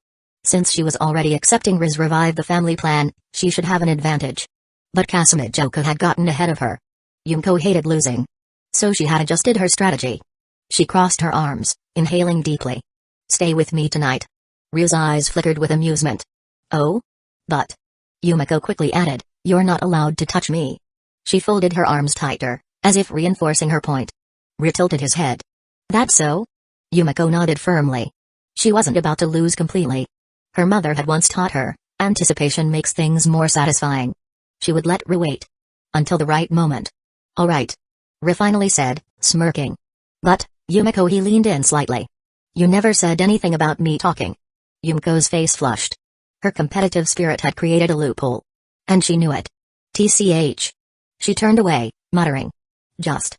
Don't get cocky. Ryu chuckled. The next morning, Ryu woke up feeling refreshed. Sleeping next to Yumiko had been interesting. Soft. Warm. A teasing challenge. And now, as expected, she was up early. Even before her phone alarm rang, Yumiko was already at her vanity, adjusting her hair and touching up her makeup. Ryu stretched lazily. Girls really did go through a lot of effort to look good every day. But then again, that effort paid off. Yumiko's beauty was top tier, even among their classmates. She turned toward him, her expression unreadable. Then, in a sudden move, she stepped forward. She whispered a string of numbers. 1212. Ryu blinked. That's your birthday, Yumiko. Yumiko smirked slightly. It's also the door code. Ryu raised an eyebrow. Yumiko's cheeks reddened. My parents aren't coming back for a few more days. She glanced away. The compensation I was talking about doesn't have to end today. For a moment, Ryu was silent. Then his grin widened. He wasn't the type to refuse an invitation. Noted. Yumiko nodded in satisfaction. Then, just before leaving, she leaned in and placed a soft kiss on Ryu's cheek. See you later. She hurried out the door.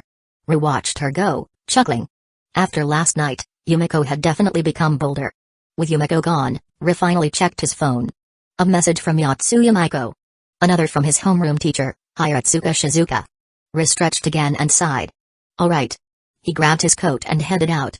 Time to deal with Maiko's mess. Chapter 23, The special Yotsuya family, following the location sent to him, remade his way toward Yotsuya Maiko's home. Since most students at Sobuhai lived nearby, it wasn't a long trip. After leaving Mirayuko's house, he walked only a few blocks before arriving near Maiko's address. Then as he turned a final corner, he saw her. Yotsuya Maiko stood waiting outside in casual clothes. She looked normal on the surface. But immediately noticed something else. Something no one else could see. Right beside Maiko, a twisted evil spirit loomed over her. Its grotesque head twitched unnaturally, spinning side to side as if searching for her gaze. Its voice was a hoarse whisper, filled with unnatural hunger. "Can you see me?" "You can, can't you?" Maiko tensed, suppressing a shiver. Her lips parted, and she muttered to herself, It's so cold outside. I wonder how long Natsukawa-san will take." She pretended to be talking about the weather. But Ru could hear the fear in her voice. His lips curled into a small smirk. The moment she heard his voice, Maiko's head snapped toward him. Her entire body visibly relaxed, and her eyes filled with relief. Natsukawa. She practically teared up on the spot. She looked like someone who had just been saved from the depths of despair. Meanwhile, the evil spirit turned its attention toward him. It twisted unnaturally, as if sensing something new. "Can you see whoosh?" Black flames erupted instantly. The evil spirit didn't even have time to react before it was completely incinerated. Disintegrated into nothing. Gone. Just like that. Maiko stared, eyes wide. Even with her ability, she had never seen such clean, effortless exorcism. Natsukawa's power was far beyond anything she had imagined. "Why did you come outside?" Ru asked, stepping closer. Maiko wiped the tears gathering in her eyes and sighed. "I saw your message. So I thought I'd come meet you." She hesitated. "Also, it's kinda scary inside." Ru glanced toward the house. Inside, he could already sense something. Even without stepping in, he could feel the residual energy of spirits lingering within. Still, he reached out and patted Maiko's head gently. "Don't worry. After today, that fear will be gone." Maiko stiffened slightly. It was the first time a boy had ever touched her head like that. But instead of feeling uncomfortable, she actually felt calmer. Ru's presence was powerful, reassuring. A warmth spread in her chest, but she shoved it down. She quickly turned back toward the door. "Let's go in." Ru followed without hesitation. "I'm home," Maiko called out as she stepped inside. Her voice echoed through the house. Ru noted how she paused slightly, waiting for a response. Sure enough, a voice called back. "Maiko, where'd you go?" Then wait, WHY is it a guy?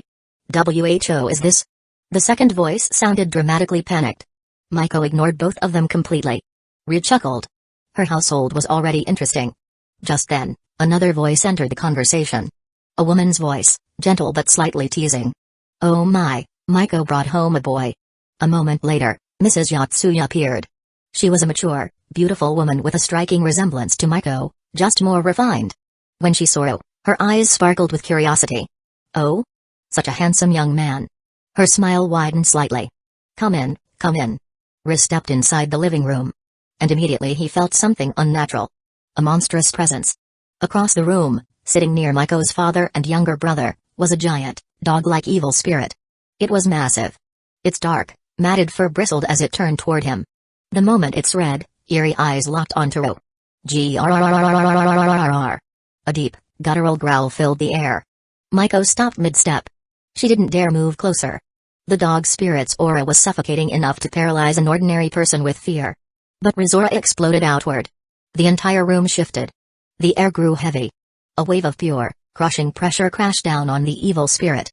The dog spirit's snarl instantly turned into a pathetic whimper. It flinched. Then with a pitiful yelp, it scurried behind its master. The ghostly father figure looked at Ru in pure shock. "What? What the hell are you?" The younger brother's spirit also pointed in alarm. "Sis. What kind of monster did you bring home?" Ru ignored them completely. Instead, he turned toward Maiko's mother. "Aunt Yotsuya." She blinked. "Yes." Then Ru's eyes shifted. Mangekyo Sharingan. A wave of invisible energy washed over her. Mrs. Yotsuya's body wavered. Her eyes fluttered shut. And in the next moment she collapsed. Maiko gasped in alarm. "Mom." But Ru caught her gently. "Relax." He placed her carefully on the sofa. "She's fine. Just asleep." Maiko exhaled shakily. Ru dusted off his hands and turned back to the group. "All right." His eyes gleamed. "Let's get started with the exorcism, shall we?" Chapter 24, Father-daughter reconciliation. The father and son, who had initially reacted with hostility toward Ru, suddenly froze. Their ghostly figures flickered slightly as they stared at him, shocked beyond belief. You can see us? Yotsuya Kyosuke, the younger of the two, was the first to speak. His voice carried a mix of disbelief and unease. His father, Yotsuya Takuki, remained silent, his ghostly presence looming with hesitation. Ru, standing calmly across from them, crossed his arms and gave a casual smile. Of course, Uncle Yotsuya. And you too, Kyosuke. His tone was almost teasing, as if their shock was something amusing. Then, his expression sharpened. You two have been a constant source of trouble for Maiko. I am here to put an end to that. The room fell into a heavy silence. For a moment, the two ghosts exchanged glances. Then instead of denying it, they both turned their eyes toward Maiko. Their once bewildered expressions shifted to concern. Maiko. Kyosuke's voice wavered slightly. Wait, can you actually see us? Maiko flinched. She had heard that question countless times before from terrifying spirits, from lingering ghosts. And every time, she had to pretend she couldn't hear it. But this time, the ones asking were her family. Her father and younger brother. She clenched her fists and took a shaky breath. Finally, yeah. She nodded. I've always been able to see you. Her voice was soft, almost trembling. She had never admitted it before. But now she couldn't hold it back anymore. Eh? Kyosuke gasped. He immediately rushed forward, arms outstretched as if trying to hug her. But his spirit body phased right through Maiko. He stumbled forward, eyes wide. Sis. His voice faltered. Even though they could finally see each other, even though he could finally talk to her again, he was still just a ghost. Meanwhile, their father, Takuki, remained silent. His gaze softened. So that's how it is. His voice was quiet, almost regretful. If Maiko had been able to see them all this time, that meant she had also seen the other things. The spirits. The horrors. The nightmares. She had been facing them alone. His chest tightened. This wasn't a joyous reunion. It was a reminder that he and Kyosuke were part of her suffering. Takuki turned his gaze toward Ru. You're an exorcist, aren't you? Ru's eyes gleamed. Something like that. Takuki studied him for a long moment. Then his lips curved into a faint smile. Then do it. Maiko snapped her head up. Wait, Dad. But Takuki didn't hesitate. Remove us. His voice was firm. Maiko has suffered enough. Her heart clenched. No, she had just gotten them back. She wanted to scream, wanted to tell him no. But before she could say anything, Riz stepped forward. Well, that was fast. His tone was light-hearted, but his eyes were serious. He raised a hand and his Mangekyo Sharingan flickered to life. Let's make this quick. The moment his gaze locked onto the cursed spirit behind Takuki, black flames erupted. Whoosh! The dog-like cursed spirit let out a horrific shriek. The flames of Amaterasu swallowed it whole. Within seconds it was gone. Not a single trace remained. The room fell into silence. Even the ghostly father and son seemed shaken. Ryu exhaled slowly, then turned to Maiko. My job's done. Then, he tilted his head toward her. Now it's your turn. Maiko blinked. My turn? Ryu nodded. They're not cursed spirits. They're just lingering souls with unresolved regrets. If you don't want them to disappear in pain, then you should be the one to send them off properly. Her breath caught in her throat. Send them off. Herself? Maiko lowered her head. Her chest felt tight. A lump formed in her throat. She knew what she had to do. But it hurt. She had been holding this in for years. And now, it was time to say goodbye. Her father was watching her. Maiko. She looked up. He smiled. I'm sorry. Her eyes burned. The pudding. He chuckled softly. I should have known better than to eat it without asking. Her chest ached. Tears spilled down her cheeks. No, Dad, I'm sorry too. Her voice cracked. I fought with you over something so stupid I never got to say sorry before you. She choked on her words. Takuki simply shook his head. It's okay. His form began to glow. His body turned transparent. His soul was at peace. Maiko sobbed. She reached out but her hands passed right through him. Her father's gaze softened. Take care of your mother, okay? And then he vanished. His soul was set free. Maiko collapsed to her knees. Dad. Tears dripped onto the floor. Kyosuke, watching beside her, clenched his fists. Sis. She looked up. He grinned. You better be happy, got it? His body began to fade as well. And just before he disappeared he turned to Ru. Hey, you. Ru raised an eyebrow. Kyosuke smirked. I'm leaving my sister's happiness to you. And with that he, too, vanished. leaving nothing behind. Maiko trembled. Her hands shook. She had finally said goodbye. Her father and brother, they were gone. But their regrets had been lifted. Their souls were at peace. She pressed her face into her hands, crying softly. Riz stood there, watching silently. Then he stepped forward. And without a word he placed a hand on her head. Maiko hiccuped slightly. She looked up. Riz's expression was calm, steady. Don't be too sad. His voice was quiet. You gave them the farewell they deserved. Maiko's lips trembled. Then she suddenly leaned forward. Her forehead pressed against his shoulder. She didn't speak. She simply stayed there. Riz sighed. He didn't push her away. Instead, he let her cry. For as long as she needed. Because this was a farewell she had been waiting for her entire life. And now. It was finally over. Chapter 25, Son-in-law of the Yotsuya family. After comforting Maiko and ensuring she had regained her composure, returned his attention to Mrs. Yotsuya, who was still under the effects of his genjutsu. With a subtle release of his power, she slowly blinked awake, looking slightly dazed before regaining her usual composure. To Riz's mild amusement, Mrs. Yotsuya was unexpectedly warm and welcoming toward him. Not only did she express zero objections to Maiko taking a day off to handle important matters with him, but she also seemed genuinely pleased with his presence. She was openly testing him with subtle remarks, gauging his responses, his manners, and his character. But Riz had long mastered the art of conversation, and his charm and polite demeanor quickly won her over. That, and his ridiculously good looks. By the time they were stepping out of the house, Mrs. Yotsuya was all smiles. Take care of each other, all right? She called after them. And be careful, dear son-in-law. Maiko froze mid-step. Huh? Riz chuckled, glancing at her with amusement. You heard her. Your mom just called me son-in-law. Maiko's face turned red instantly. Wait. That's not. I mean. She flailed, then suddenly realized something else. Hold on. Natsukawa-san. You already have Yumiko-san and Kasumijoka-senpai, right? Her voice was filled with pure shock. Riz raised an eyebrow. You're only realizing this now? Maiko's expression twisted in delayed horror. Why, you're actually two-timing? No, three-timing? That's way too much. Riz sighed, rolling his eyes. Honestly, that reaction is a little late, Maiko. Maiko stepped back in disbelief, pointing a trembling finger at him. That's not fair. What about Kasumijoka-senpai and Yumiko-san? Do they even know about this? They do. Huh? Maiko's brain short-circuited. She had expected drama, tears, anger. Anything but this casual acceptance. Ru, on the other hand, smirked. You're surprisingly energetic today. I thought you were just a girl who cried all the time. Maiko puffed up in indignation. I don't cry all the time. Riz grinned. The snot dripping from your nose earlier says otherwise. Maiko's face burned red. That's just me having a cold. She stomped in frustration, while Riz laughed, clearly enjoying her reaction. Eventually, she sighed in defeat, rubbing her temples. You're unbelievable. Riz shrugged. Your dad and brother did ask me to look after you, after all. Maiko's breath hitched. Her father. And Kyuk? She looked away, cheeks slightly pink. I remember. Her voice was soft, but she didn't reject the idea.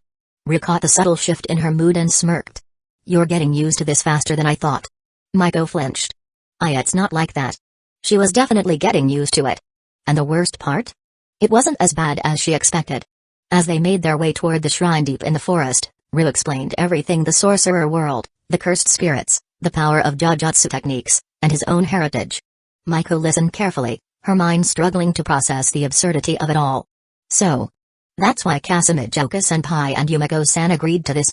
She muttered after a long pause. Riz nodded. Exactly. Unlike normal people, sorcerers live by different rules. Maiko hesitated. And? Me? You're special, Maiko. Riz glanced at her meaningfully. Your eyes are an incredible gift. In the sorcerer world, someone like you is a rare find. Maiko's heart skipped a beat. Was he complimenting her? The very thing that had been her greatest curse all this time could actually be a blessing? For the first time in her life, she didn't hate her ability.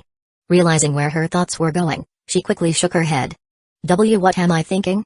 She slapped her cheeks in an attempt to refocus. Riz, watching her reaction, smirked. Having some weird thoughts? Maiko turned away, embarrassed. And no. It's just. Before she could say anything else, they arrived. Maiko's eyes widened in shock. This isn't how it looked before. The path leading to the shrine had completely changed. The once clear mountain road had been replaced by a dense, eerie forest. Riz narrowed his eyes. It doesn't want us to find it. Maiko turned to him, startled. What? Ri folded his arms. The last time you came here, the shrine let you in on purpose. Wait, what? It wanted you to make a contract with it. That's why the path was easy to follow before. Maiko's face paled. So, this whole time, you were walking into a trap. The realization chilled her to the bone. Then Russell. A shiver ran down Maiko's spine. She snapped her head toward the dense woods ahead. Something was moving. No many things. Rin narrowed his eyes. They're here. Maiko stiffened. A wave of nausea hit her as a foul aura filled the air. Then, one by one blackened, deformed heads began emerging from the trees. Maiko gasped in horror. They were everywhere. Some had twisted, grotesque faces. Some had limbs growing from their mouths. Others had cursed energy leaking from their bodies, oozing like black sludge. The forest was crawling with them. Maiko instinctively stepped back and bumped into Ri's back. She froze. She hadn't even realized how close she had gotten to him. The cursed spirits immediately noticed her movement. They snapped their heads toward her. And then Gaia. With an inhuman shriek, the first wave charged at them. Maiko felt her breath hitch. But Ru? He didn't move an inch. TSK. His Mangekyo Sharingan activated in an instant. The air shifted. Maiko felt a sudden, crushing weight. Then flames. Black flames. In a single breath Amaterasu erupted, consuming the first wave of spirits in an instant. Their shrieks of agony echoed through the forest, but Ri's expression remained cold. If they don't want to let us in. His eyes glowed ominously. Then we'll just force our way through. Maiko swallowed hard. This was no ordinary battle. This was a war. And Ri was about to set the entire forest on fire. Chapter 26, This cursed shrine. You came to the right place. Ri didn't hesitate. Amaterasu. The cursed black flames erupted from his eyes, forming the shape of a massive eastern dragon, its body coiling through the air as it roared forward, engulfing the wave of cursed spirits before them. The forest was instantly bathed in black fire. Flames clung to the very fabric of existence itself, devouring each twisted spirit in sight. They screamed, they burned, and they vanished, leaving behind only charred remnants of their malice. The sky darkened, smoke rising like a funeral pyre as the cursed spirits were exterminated without mercy. Yatsuya Maiko watched in awe. This wasn't an exorcism. This was a purge. Hundreds of curses were erased within minutes. Ri observed the battlefield, feeling the residual energy absorbed into his Mangekyo Sharingan. Not bad. He could sense it. His eyes had grown stronger. This shrine was a goldmine. A single quasi-first-grade cursed spirit would have given him similar benefits, but here, he had annihilated several hundred lower-grade ones. He really had come to the right place. Just as Maiko was about to cheer, she froze. The forest trembled. Another wave of cursed spirits emerged from the trees. Their numbers were the same as before. Maiko's face turned pale. They just keep coming. Ri smirked. It seems the curse pretending to be a god has been hoarding a massive stockpile of negative energy. This thing had been absorbing people's wishes and fears, turning them into cursed energy to spawn spirits. This wasn't just a shrine. It was a factory. But that only meant more prey for him. Amaterasu flared once more. Wave after wave of cursed spirits burned away, their agonized shrieks piercing the air. Ri continued his relentless assault, and finally the shrine spirit gave up. The attacks stopped. Silence fell over the forest. Ri closed his eyes briefly. Then, with a slight smirk, he turned his gaze forward and found it. The barrier. A veil of spiritual energy flickered across an invisible wall, hiding the shrine from normal perception. He placed a hand against it, feeling its composition. So this is the entrance. Maiko stepped closer. Can we get through? Ri chuckled. If we followed the ritual requirements, we'd need a human sacrifice with the shrine's cursed aura. Maiko's heart dropped. But lucky for us. He flexed his fingers. This barrier is trash. Maiko barely had time to react before boom. A shockwave erupted, sending ripples through space. A blue skeletal arm materialized around Ro, its massive hand clenching into a fist. Suzuno. With one punch, Suzuno shattered the barrier. Crack. The air trembled. The illusion collapsed. And beyond it the shrine finally revealed itself. The scene before them was unnatural. A serene, picturesque mountainside stretched ahead, filled with blooming flowers and a peaceful ambience. It was too perfect? Maiko's breath hitched. This is it.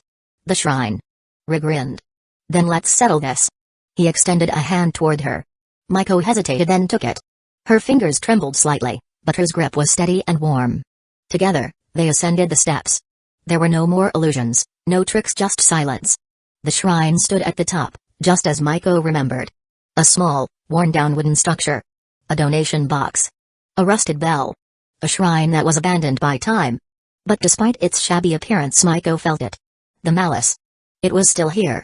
Her hands clenched around Riz's sleeve. "I can feel it watching us." Riz nodded. "Then let's give it a reason to show itself." He led Maiko toward the donation box. "Make your wish." Maiko took a deep breath. Stepping forward, she dropped a coin into the box. Then she rang the bell. Clap. Clap. She pressed her palms together. "I sincerely thank you for saving me 3 times," she murmured. The wind stopped. The shrine was silent. Then a gust of wind howled. Leaves spiraled into the air. The bell rattled violently. And then, with a shudder, 3 figures appeared. Maiko's breath caught. It was exactly as she remembered. 2 small fox-like figures dressed in kimonos stood before the shrine. And behind them a towering beast, glowing with an eerie golden light. The mountain god. Its massive body resembled a fox fused with a ram, with 4 grotesque jaws splitting apart from its face. Its empty, soulless eyes locked onto them. The 2 small fox spirits gestured wildly, their mouths moving in some incomprehensible language. But the mountain god. It was staring at Ro. Its lips curled, bearing jagged fangs. It wasn't happy. Maiko shivered. "This is just like my dream." Her grip on Ro tightened. The smaller fox spirits suddenly pointed at her, their bodies trembling with rage. One of them even let out a shrill, furious cry. Then, the mountain god moved. The bells on its body jangled ominously as it stepped forward. Then, in a deep, guttural voice it spoke. "Not enough. Not enough tribute." Maiko froze. "You are the tribute." The shrine shuddered. The mountain god's aura surged.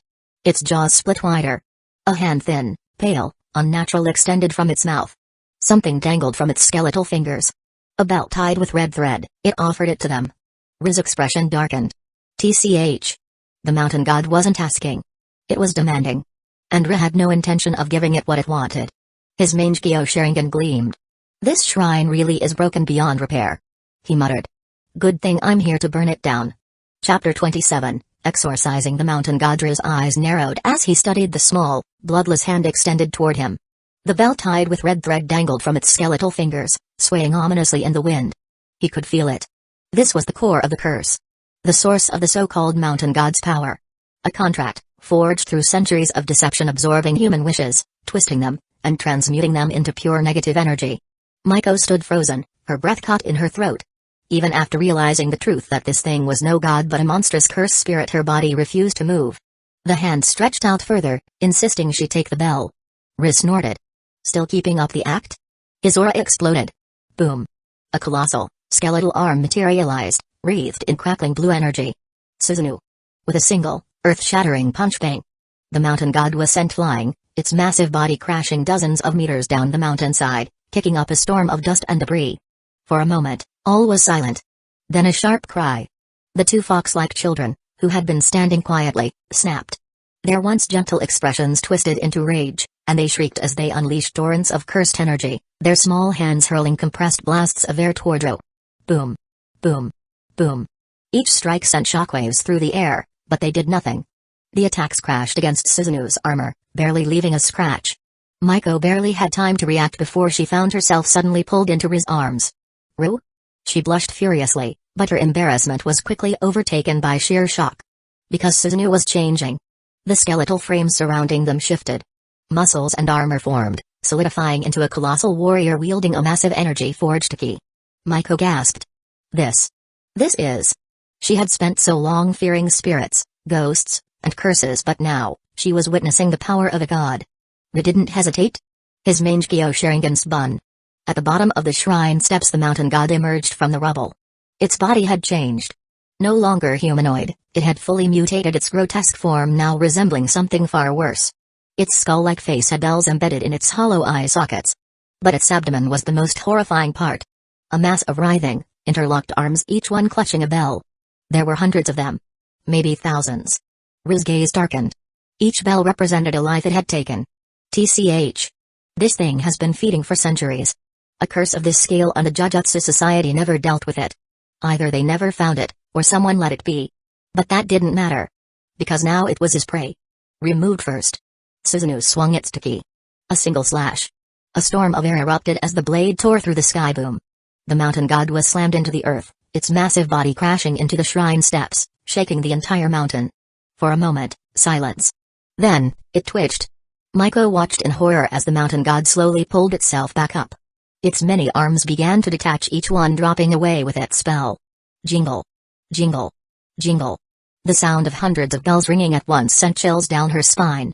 Rin narrowed his eyes. This isn't regeneration. It's a ritual. And then, he understood. The bells weren't just symbols of its past victims. They were anchors. It had been tying its existence to the wishes and fears of humans for centuries, using this ritualistic shedding as a means of constantly reforming its body.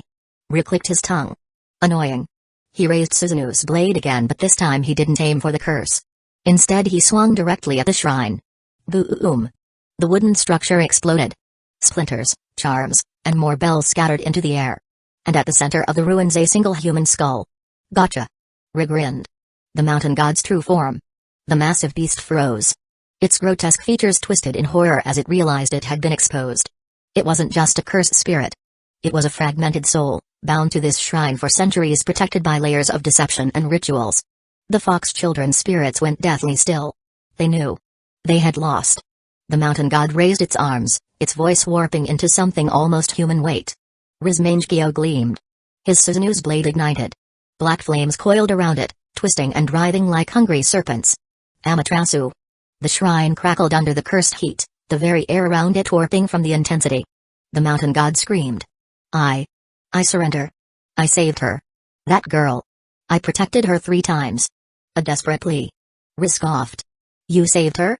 His grip on Suzunu's blade tightened. Tell that to the thousands of souls you consumed. The blade fell. The mountain god was pierced through the chest, black flames engulfing its entire being. It howled in agony, its body melting away as the fire ate through its existence. Maiko covered her mouth, watching in shock and awe. Even as it clawed at the ground, even as it begged for mercy, there was no salvation. Because Rin knew. Some things don't deserve it. The cursed flames burned and the mountain god was no more. Chapter 28, a domain-level threat. The flames that never die. The moment the mountain god's curse energy dissipated, Rin didn't hesitate. He turned toward the shrine's inner sanctum, his gaze locking onto the skull resting among the debris. With one final burst of Amaterasu, the ancient remains were reduced to ash. Suzunu, sensing no further danger, slowly faded, its massive form dissolving back into the ether. Ri closed his eyes. Even as the battle ended, he could still feel the lingering traces of negative energy in the air. Like standing in a sea of pure malice. His Mangekyo spun, the accumulated cursed energy feedbacking into his ocular power. The mountain god's energy reserves, though nowhere near the level of special grade, had been far denser than anything he had absorbed before. It wasn't enough for the eternal Mangekyo. But a new ability had awakened. Riz's lips curled into a satisfied smirk. Tsukami. A perfect counterpart to his Amaterasu. The trouble is over, Maiko. His voice pulled Maiko Yotsuya from her dazed state. It's over? She bit her lip, her eyes glimmering with unspoken emotion. Before Ri could respond, a sudden gust of wind. From the ruined shrine, 2 figures emerged. Kneeling directly in front of Ri, 2 women, their heads bowed low. Who? Maiko gasped, instinctively stepping closer to Ri. He studied them carefully. Their spiritual energy felt oddly familiar. They must be the 2 fox spirits from earlier. Maiko flinched. Those things? The woman in a veiled kimono spoke first. Please, do not be afraid. We are not your enemies. She lowered her head again, her voice laced with sincerity. Our previous actions were dictated by the will of the cursed spirit. Maiko hesitated. She still felt uneasy, but if Ri wasn't reacting aggressively, it meant they weren't a threat. The veiled woman then turned to Ri. My lord, you have freed us. We are eternally grateful. Ri crossed his arms. I just did what I came here to do. His eyes glinted. But since you 2 indirectly saved Maiko 3 times, consider your debt repaid. Hearing this, the other fox spirit bowed deeply before quickly departing. Ri watched without comment. But the veiled woman remained. Do you need something? She straightened herself, hands clasped neatly. I am Okatoko. A name from Maiko's memories. Ri nodded. Go on. Toko's expression turned grave. The mountain god was not the true threat of this land. Maiko froze. What? Toko continued, her voice dropping. It was merely a seal placed atop something far more dangerous. A chill crawled down Maiko's spine. Memories of her dreams of the towering entity beyond comprehension flashed through her mind. It's real? Toko nodded solemnly. It has awakened. Boom. The ground shook violently. From the depths of the valley a shadow rose. No, a mountain. A massive, grotesque form emerging from the very earth itself. A curse so enormous it dwarfed the shrine. Maiko's knees buckled. Even Toko, who had spent centuries near the shrine, was pale with terror. But Riri just grinned. Now that's more like it. His Mangekyo spun. Susanoo manifested once more. But this time it wasn't wielding a sword. Its right arm had shifted a bow. Maiko watched in awe as a single black arrow formed, the flames of Amaterasu licking its edges. Rip pulled back the bowstring, the sky trembled. Then he fired. Whoosh! A howling wind erupted, the sheer force of the shot sending shockwaves through the valley. The black arrow pierced the monstrous curse's eye. And then Amaterasu erupted. The mountain curse screamed, its entire form engulfed in black fire. It thrashed violently, clawing at its burning flesh, but Amaterasu was absolute. The flames would not die until their target was gone. Maiko could only watch as the ancient monstrosity collapsed, its body slowly disintegrating into black embers. Even Toko, who had spent centuries fearing this being, was stunned silent. A curse that had existed for hundreds of years obliterated in a single shot. She had no words. Ril lowered his bow. Well, that was disappointing. In Naruto's world, Amaterasu was underwhelming. But here? It was an instant kill technique. Even a creature the size of a mountain couldn't withstand it. No matter how big the target was, if it couldn't regenerate, it was done for. Ril dusted off his hands. Alright. Now we're done. Toko dropped to her knees. My lord. Ril blinked. Yeah? She bowed deeply. Please allow me to serve you. Maiko nearly choked. What? Toko's eyes gleamed with determination. I wish to follow you, my lord. She clenched her fists. In the world of Jujutsu, the strong reign supreme. I have witnessed your power firsthand. If I remain alone, I will never escape weakness. Ril raised an eyebrow. To be fair, she had skills. She wasn't strong by his standards, maybe grade 3 at best. But she wasn't useless. And more importantly, if he left Maiko alone, she'd still be a walking target for spirits. Having someone around to protect her when he wasn't? That was useful. Ril smirked. Alright. Toko's eyes lit up. But just so you know, I don't pay salaries. She immediately bowed. Of course. I shall serve without complaint. Maiko sighed. What is happening to my life? Ril just laughed. Get used to it, Maiko. This is just the beginning. Chapter 29, Unveiling the Other Side of a Good Girl. With the exorcism finally over, the group made their way down the mountain. Maiko walked beside Ril, while Okatoko followed a few steps behind at a relaxed pace. Unlike the tense, life-threatening battle from earlier, there was no need for a dramatic pause to celebrate. Instead, Maiko threw both hands into the air. It's finally over. A day of hard-earned victories. Her house was free of lingering spirits. Her father and brother had found peace. The nightmare of the mountain god had been eradicated. For the first time in forever, she could sleep without fear. But the danger is over, but your problems aren't. Ril's voice cut through her excitement like a cold splash of water. Maiko pouted, cheeks puffing up like a squirrel hoarding nuts. Geez. Did you really have to ruin the moment? Ril smirked. It's better to be aware of the facts. She huffed, turning away. But before she could sulk too much, her eyes aren't just a curse. They're a tool. She blinked. A tool? Ril nodded. Think of them like a jujutsu technique. Right now, you're just letting them run wild. But if you train, you can control them. Maiko's ears perked up. You mean? I can choose when to see ghosts? Exactly. He crossed his arms. Not only that, once you master controlling your cursed energy, you'll be able to exorcise weaker spirits yourself. Maiko froze. Exorcise? She imagined herself fighting a grotesque curse, armed with nothing but a frying pan. She visibly paled. I think I'll just focus on the turning them off part first. Ril chuckled. Fair enough. Then, she perked up again. So, should I come over to your house for training? Ril raised an eyebrow. Eager, huh? She flushed. I mean, since you're my teacher, it makes sense, right?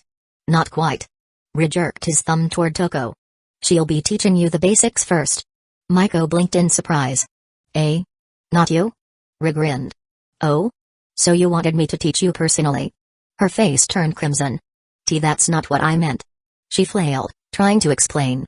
I just thought since you're stronger, she's not wrong. Toko interrupted with a calm nod. But for learning the fundamentals, I am more suited to the task. Maiko hesitated. But if Ril trusted Toko, then she would too. So she clasped her hands together and looked at Ril with grateful eyes. Thank you, Ril. For everything. Her voice was soft but sincere. Ril smiled. No need to thank me yet. Then, with a teasing look, I'll be looking forward to my reward. Maiko froze. Reward? A flash of memory hit her. Yesterday she had promised him. No matter what the reward was, she'd give it to him. Her entire face turned red. Wait. What exactly was Rue expecting as a reward? Her mind spiraled. Her father's blessing. Her mother's approval. Rue's words about reviving his clan. They had held hands. They had hugged. Two tiny devils appeared in her mind, arguing. He wouldn't ask for that, right? Why not? He is a man on a mission. No way. He wouldn't. Oh, he totally would. Maiko squeaked. She turned away, too embarrassed to respond. Rue laughed. He knew exactly what was going through her head. But he didn't push. For now he was simply enjoying the thrill of watching her squirm. After all, he wasn't a saint. By the time they reached Maiko's neighborhood, it was already late afternoon.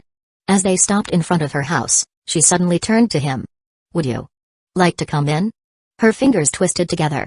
As thanks for today. Rue shrugged. Tempting, but I've got to sort out Tuko first.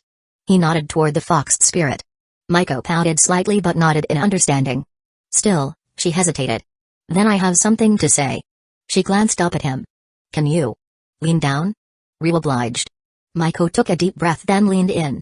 Her warm breath tickled his ear. And in a whisper that reward. I meant it.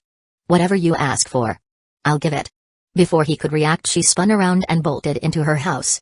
Leaving Rue standing there, a grin slowly spreading across his face. She really is full of surprises. Tuko watched from the side, silent for a moment before finally speaking. You seem pleased. Rue stretched. Of course. Then, with a smirk, the best part of a good girl is discovering what's hidden underneath. Tuko sighed. But she said nothing. After all, this was just the beginning. Chapter 30, From Defense to Offense. Making it public. After dropping Maiko off at her house, Rue turned his attention to another matter. His home was a large, single-family house with plenty of empty rooms, so he let Tuko stay there for the time being. With that settled, he set off toward Yumiko Mira's place. And just like the previous night, history repeated itself. The comfort of the Yumiko brand pillow was something Rue was happy to enjoy again. However, when morning came, he found himself walking straight into a battlefield. Since he hadn't taken any more leave, Rue headed to school with Yumiko. Everything seemed normal. Until at the school gates, Kasumijoka Utaha was waiting. She didn't approach them immediately. Instead, she simply glanced at Rue, then turned and walked toward the teaching building. That alone was enough to make the students explode with gossip.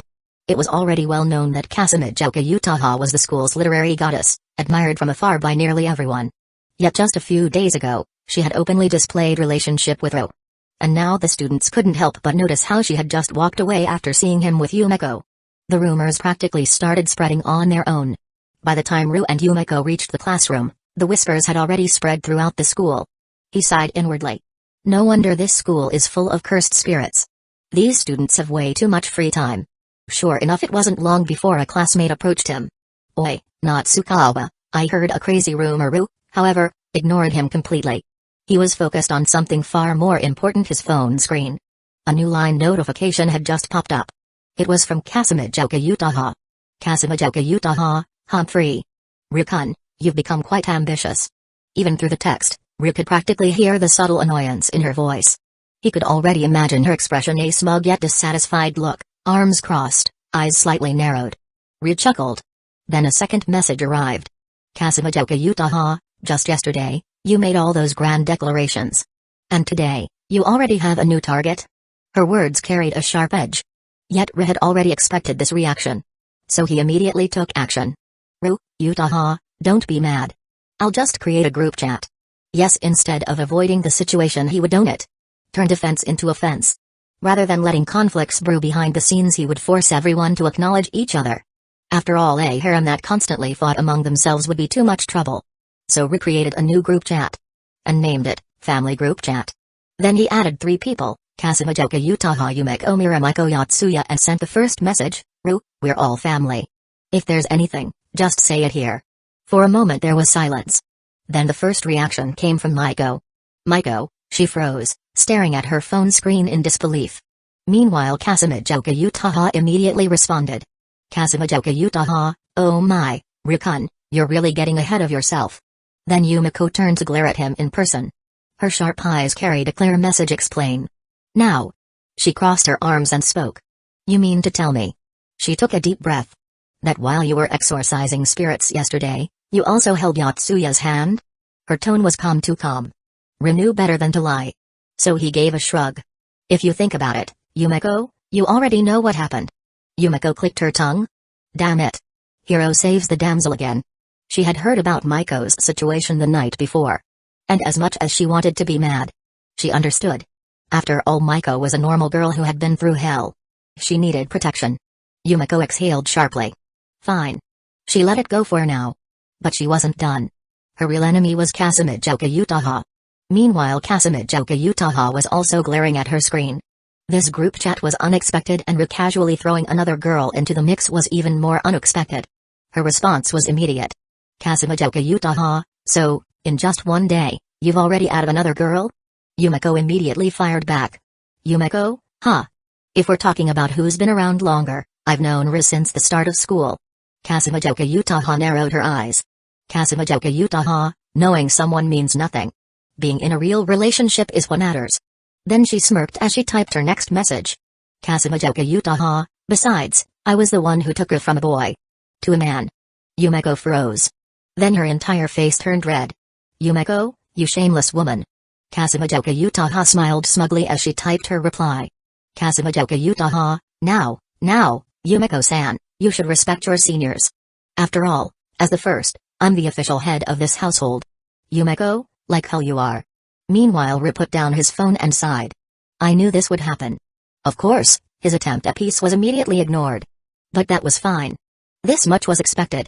Let them argue for a bit. The more they fought now, the easier it would be later. Meanwhile, Maiko, who had been quietly observing, simply sighed. She muttered under her breath, Utaha-senpai and Yumeko-san are really scary. Then she did the only reasonable thing. She muted the chat and went back to quietly spectating. Chapter 31, forming a club. Thanks to his extraordinary ability to absorb and retain knowledge, Ri hardly needed to pay attention in class. Simply skimming the textbooks was enough for him to memorize the material instantly.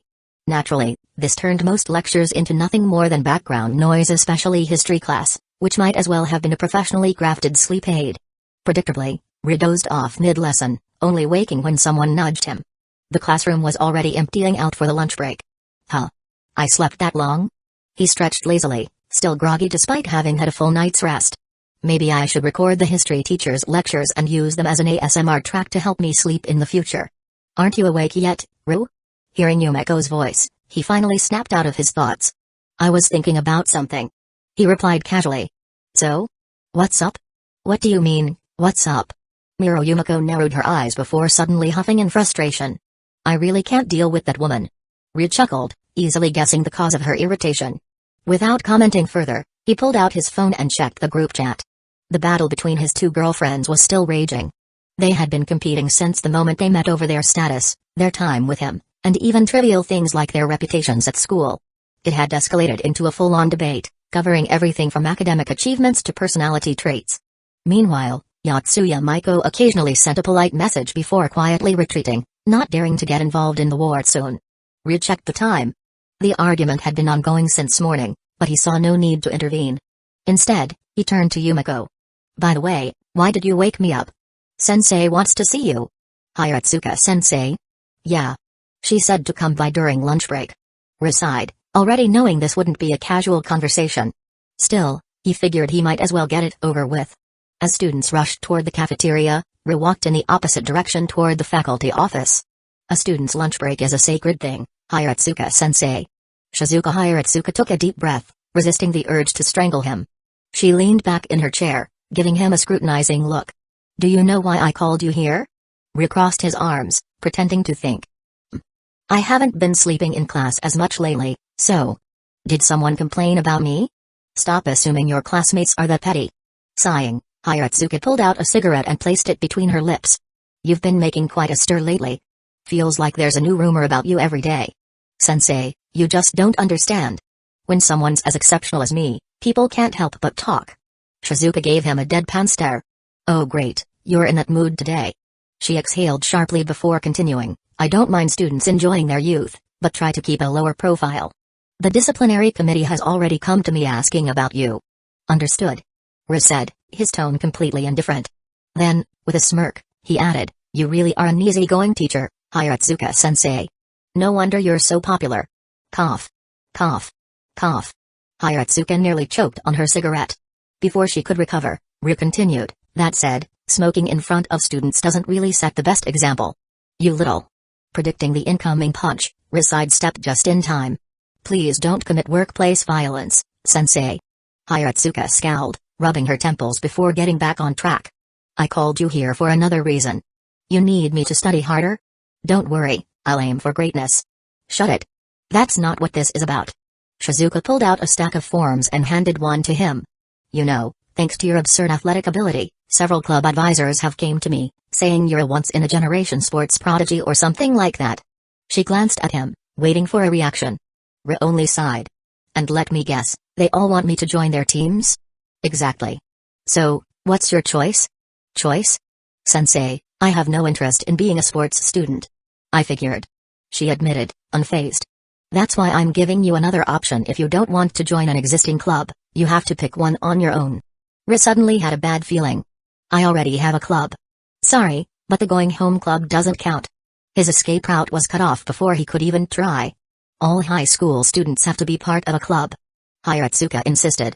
That's why I let you off with an early dismissal every day. You're supposed to be participating in extracurricular activities.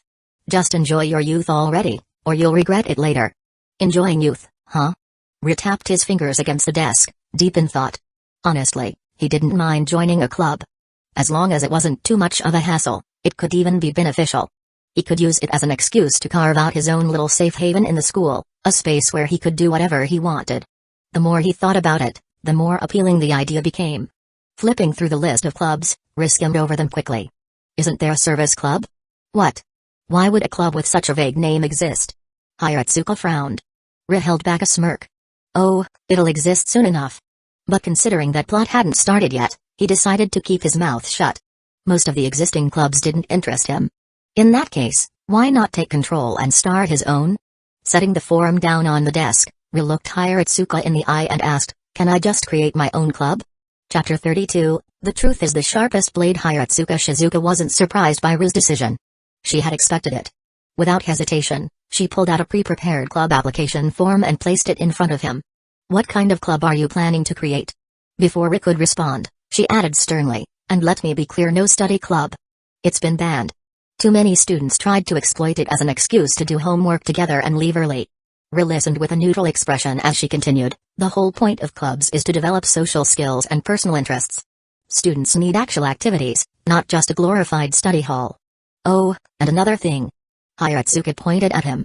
You're not naming it the service club either. I won't approve something that vague. Ri smirked. Double standards, huh, sensei? Hiratsuka narrowed her eyes. What the hell are you implying? Nothing. Just thinking out loud. With that, he leaned forward and started filling out the form. Hiratsuka folded her arms and waited, curious about what he had in mind. When Ri finished and stepped aside, she glanced at the paper. Her eyebrows twitched at the name written at the top, Spiritual Exorcism Club. Are you serious? Ri gave a relaxed shrug. It's a legitimate activity, isn't it? If you reject it, I really don't know what else to do. Hiratsuka let out a deep sigh, rubbing her temples. What kind of hobby is exorcising spirits? But after a moment of hesitation, she relented. There were already occult research clubs in other schools, and paranormal studies weren't exactly unheard of. Fine, I'll approve it. She finally said, stamping the form. But you need at least 3 members besides yourself. If you can't recruit enough people within the deadline, the club will be dissolved. Don't worry, I already have candidates in mind. Seeing Ri's confidence, Hiratsuka figured it wouldn't be difficult for him. After leaving the office, Ri snapped a picture of the approved form and sent it to the family group chat. Almost immediately, surprised reactions came from Maiko and Yumiko. Oddly, Kazumijoka Utaha hadn't responded yet. Thinking about it, he decided to check the rooftop. However, the moment he arrived, he heard an argument. Utaha-sensei, wake up. That guy is a frivolous womanizer. My personal life has nothing to do with you, classmate. Ri sighed. Of course it's him. There was probably only one person who'd bother Utaha like this, Aki Tomoya. Pushing open the rooftop door, Ri leaned against the entrance and listened. Tomoya's voice was filled with desperation. It does matter. I'm your biggest fan. Utaha's tone was cold and sharp. That doesn't give you the right to interfere in my life. He's been getting close to so many girls in class. Tomoya continued frantically. He clearly has no interest in your work. He didn't even mention your books before. He only approached you because of your autograph session. Utaha sneered. And? What exactly are you trying to achieve by saying all this? I just don't want to see you deceived. A cruel smirk formed on Utaha's lips. Tomoya, do you ever think before you speak? Her words were like ice. What, exactly, makes you think you're entitled to tell me who I should or shouldn't associate with? I just heard illusional. Her voice was utterly ruthless now. You talk like some righteous protector, but the truth is you're just a self-absorbed fool who can't stand the fact that your goddess won't acknowledge you. Tomoya froze, looking as if he had been physically struck. Utaha didn't stop. You're like a slimy, pathetic toad imagining that one day the princess will notice you. It's honestly disgusting. I'd appreciate it if you stopped calling yourself my fan. It's embarrassing. Tomoya trembled, his face pale with humiliation. You'll regret this, Kasumijoka-senpai. He spat before turning to storm off only to freeze when he saw Ru watching from the doorway. What do you mean by regret? Ru asked, his tone light. Tomoya visibly stiffened. Despite his usual arrogance online, he was well aware of the social hierarchy in school. And right now, standing in front of him was Rinatsukawa, the person whose mere presence seemed to overshadow everyone else. Tomoya swallowed hard, looking for an escape.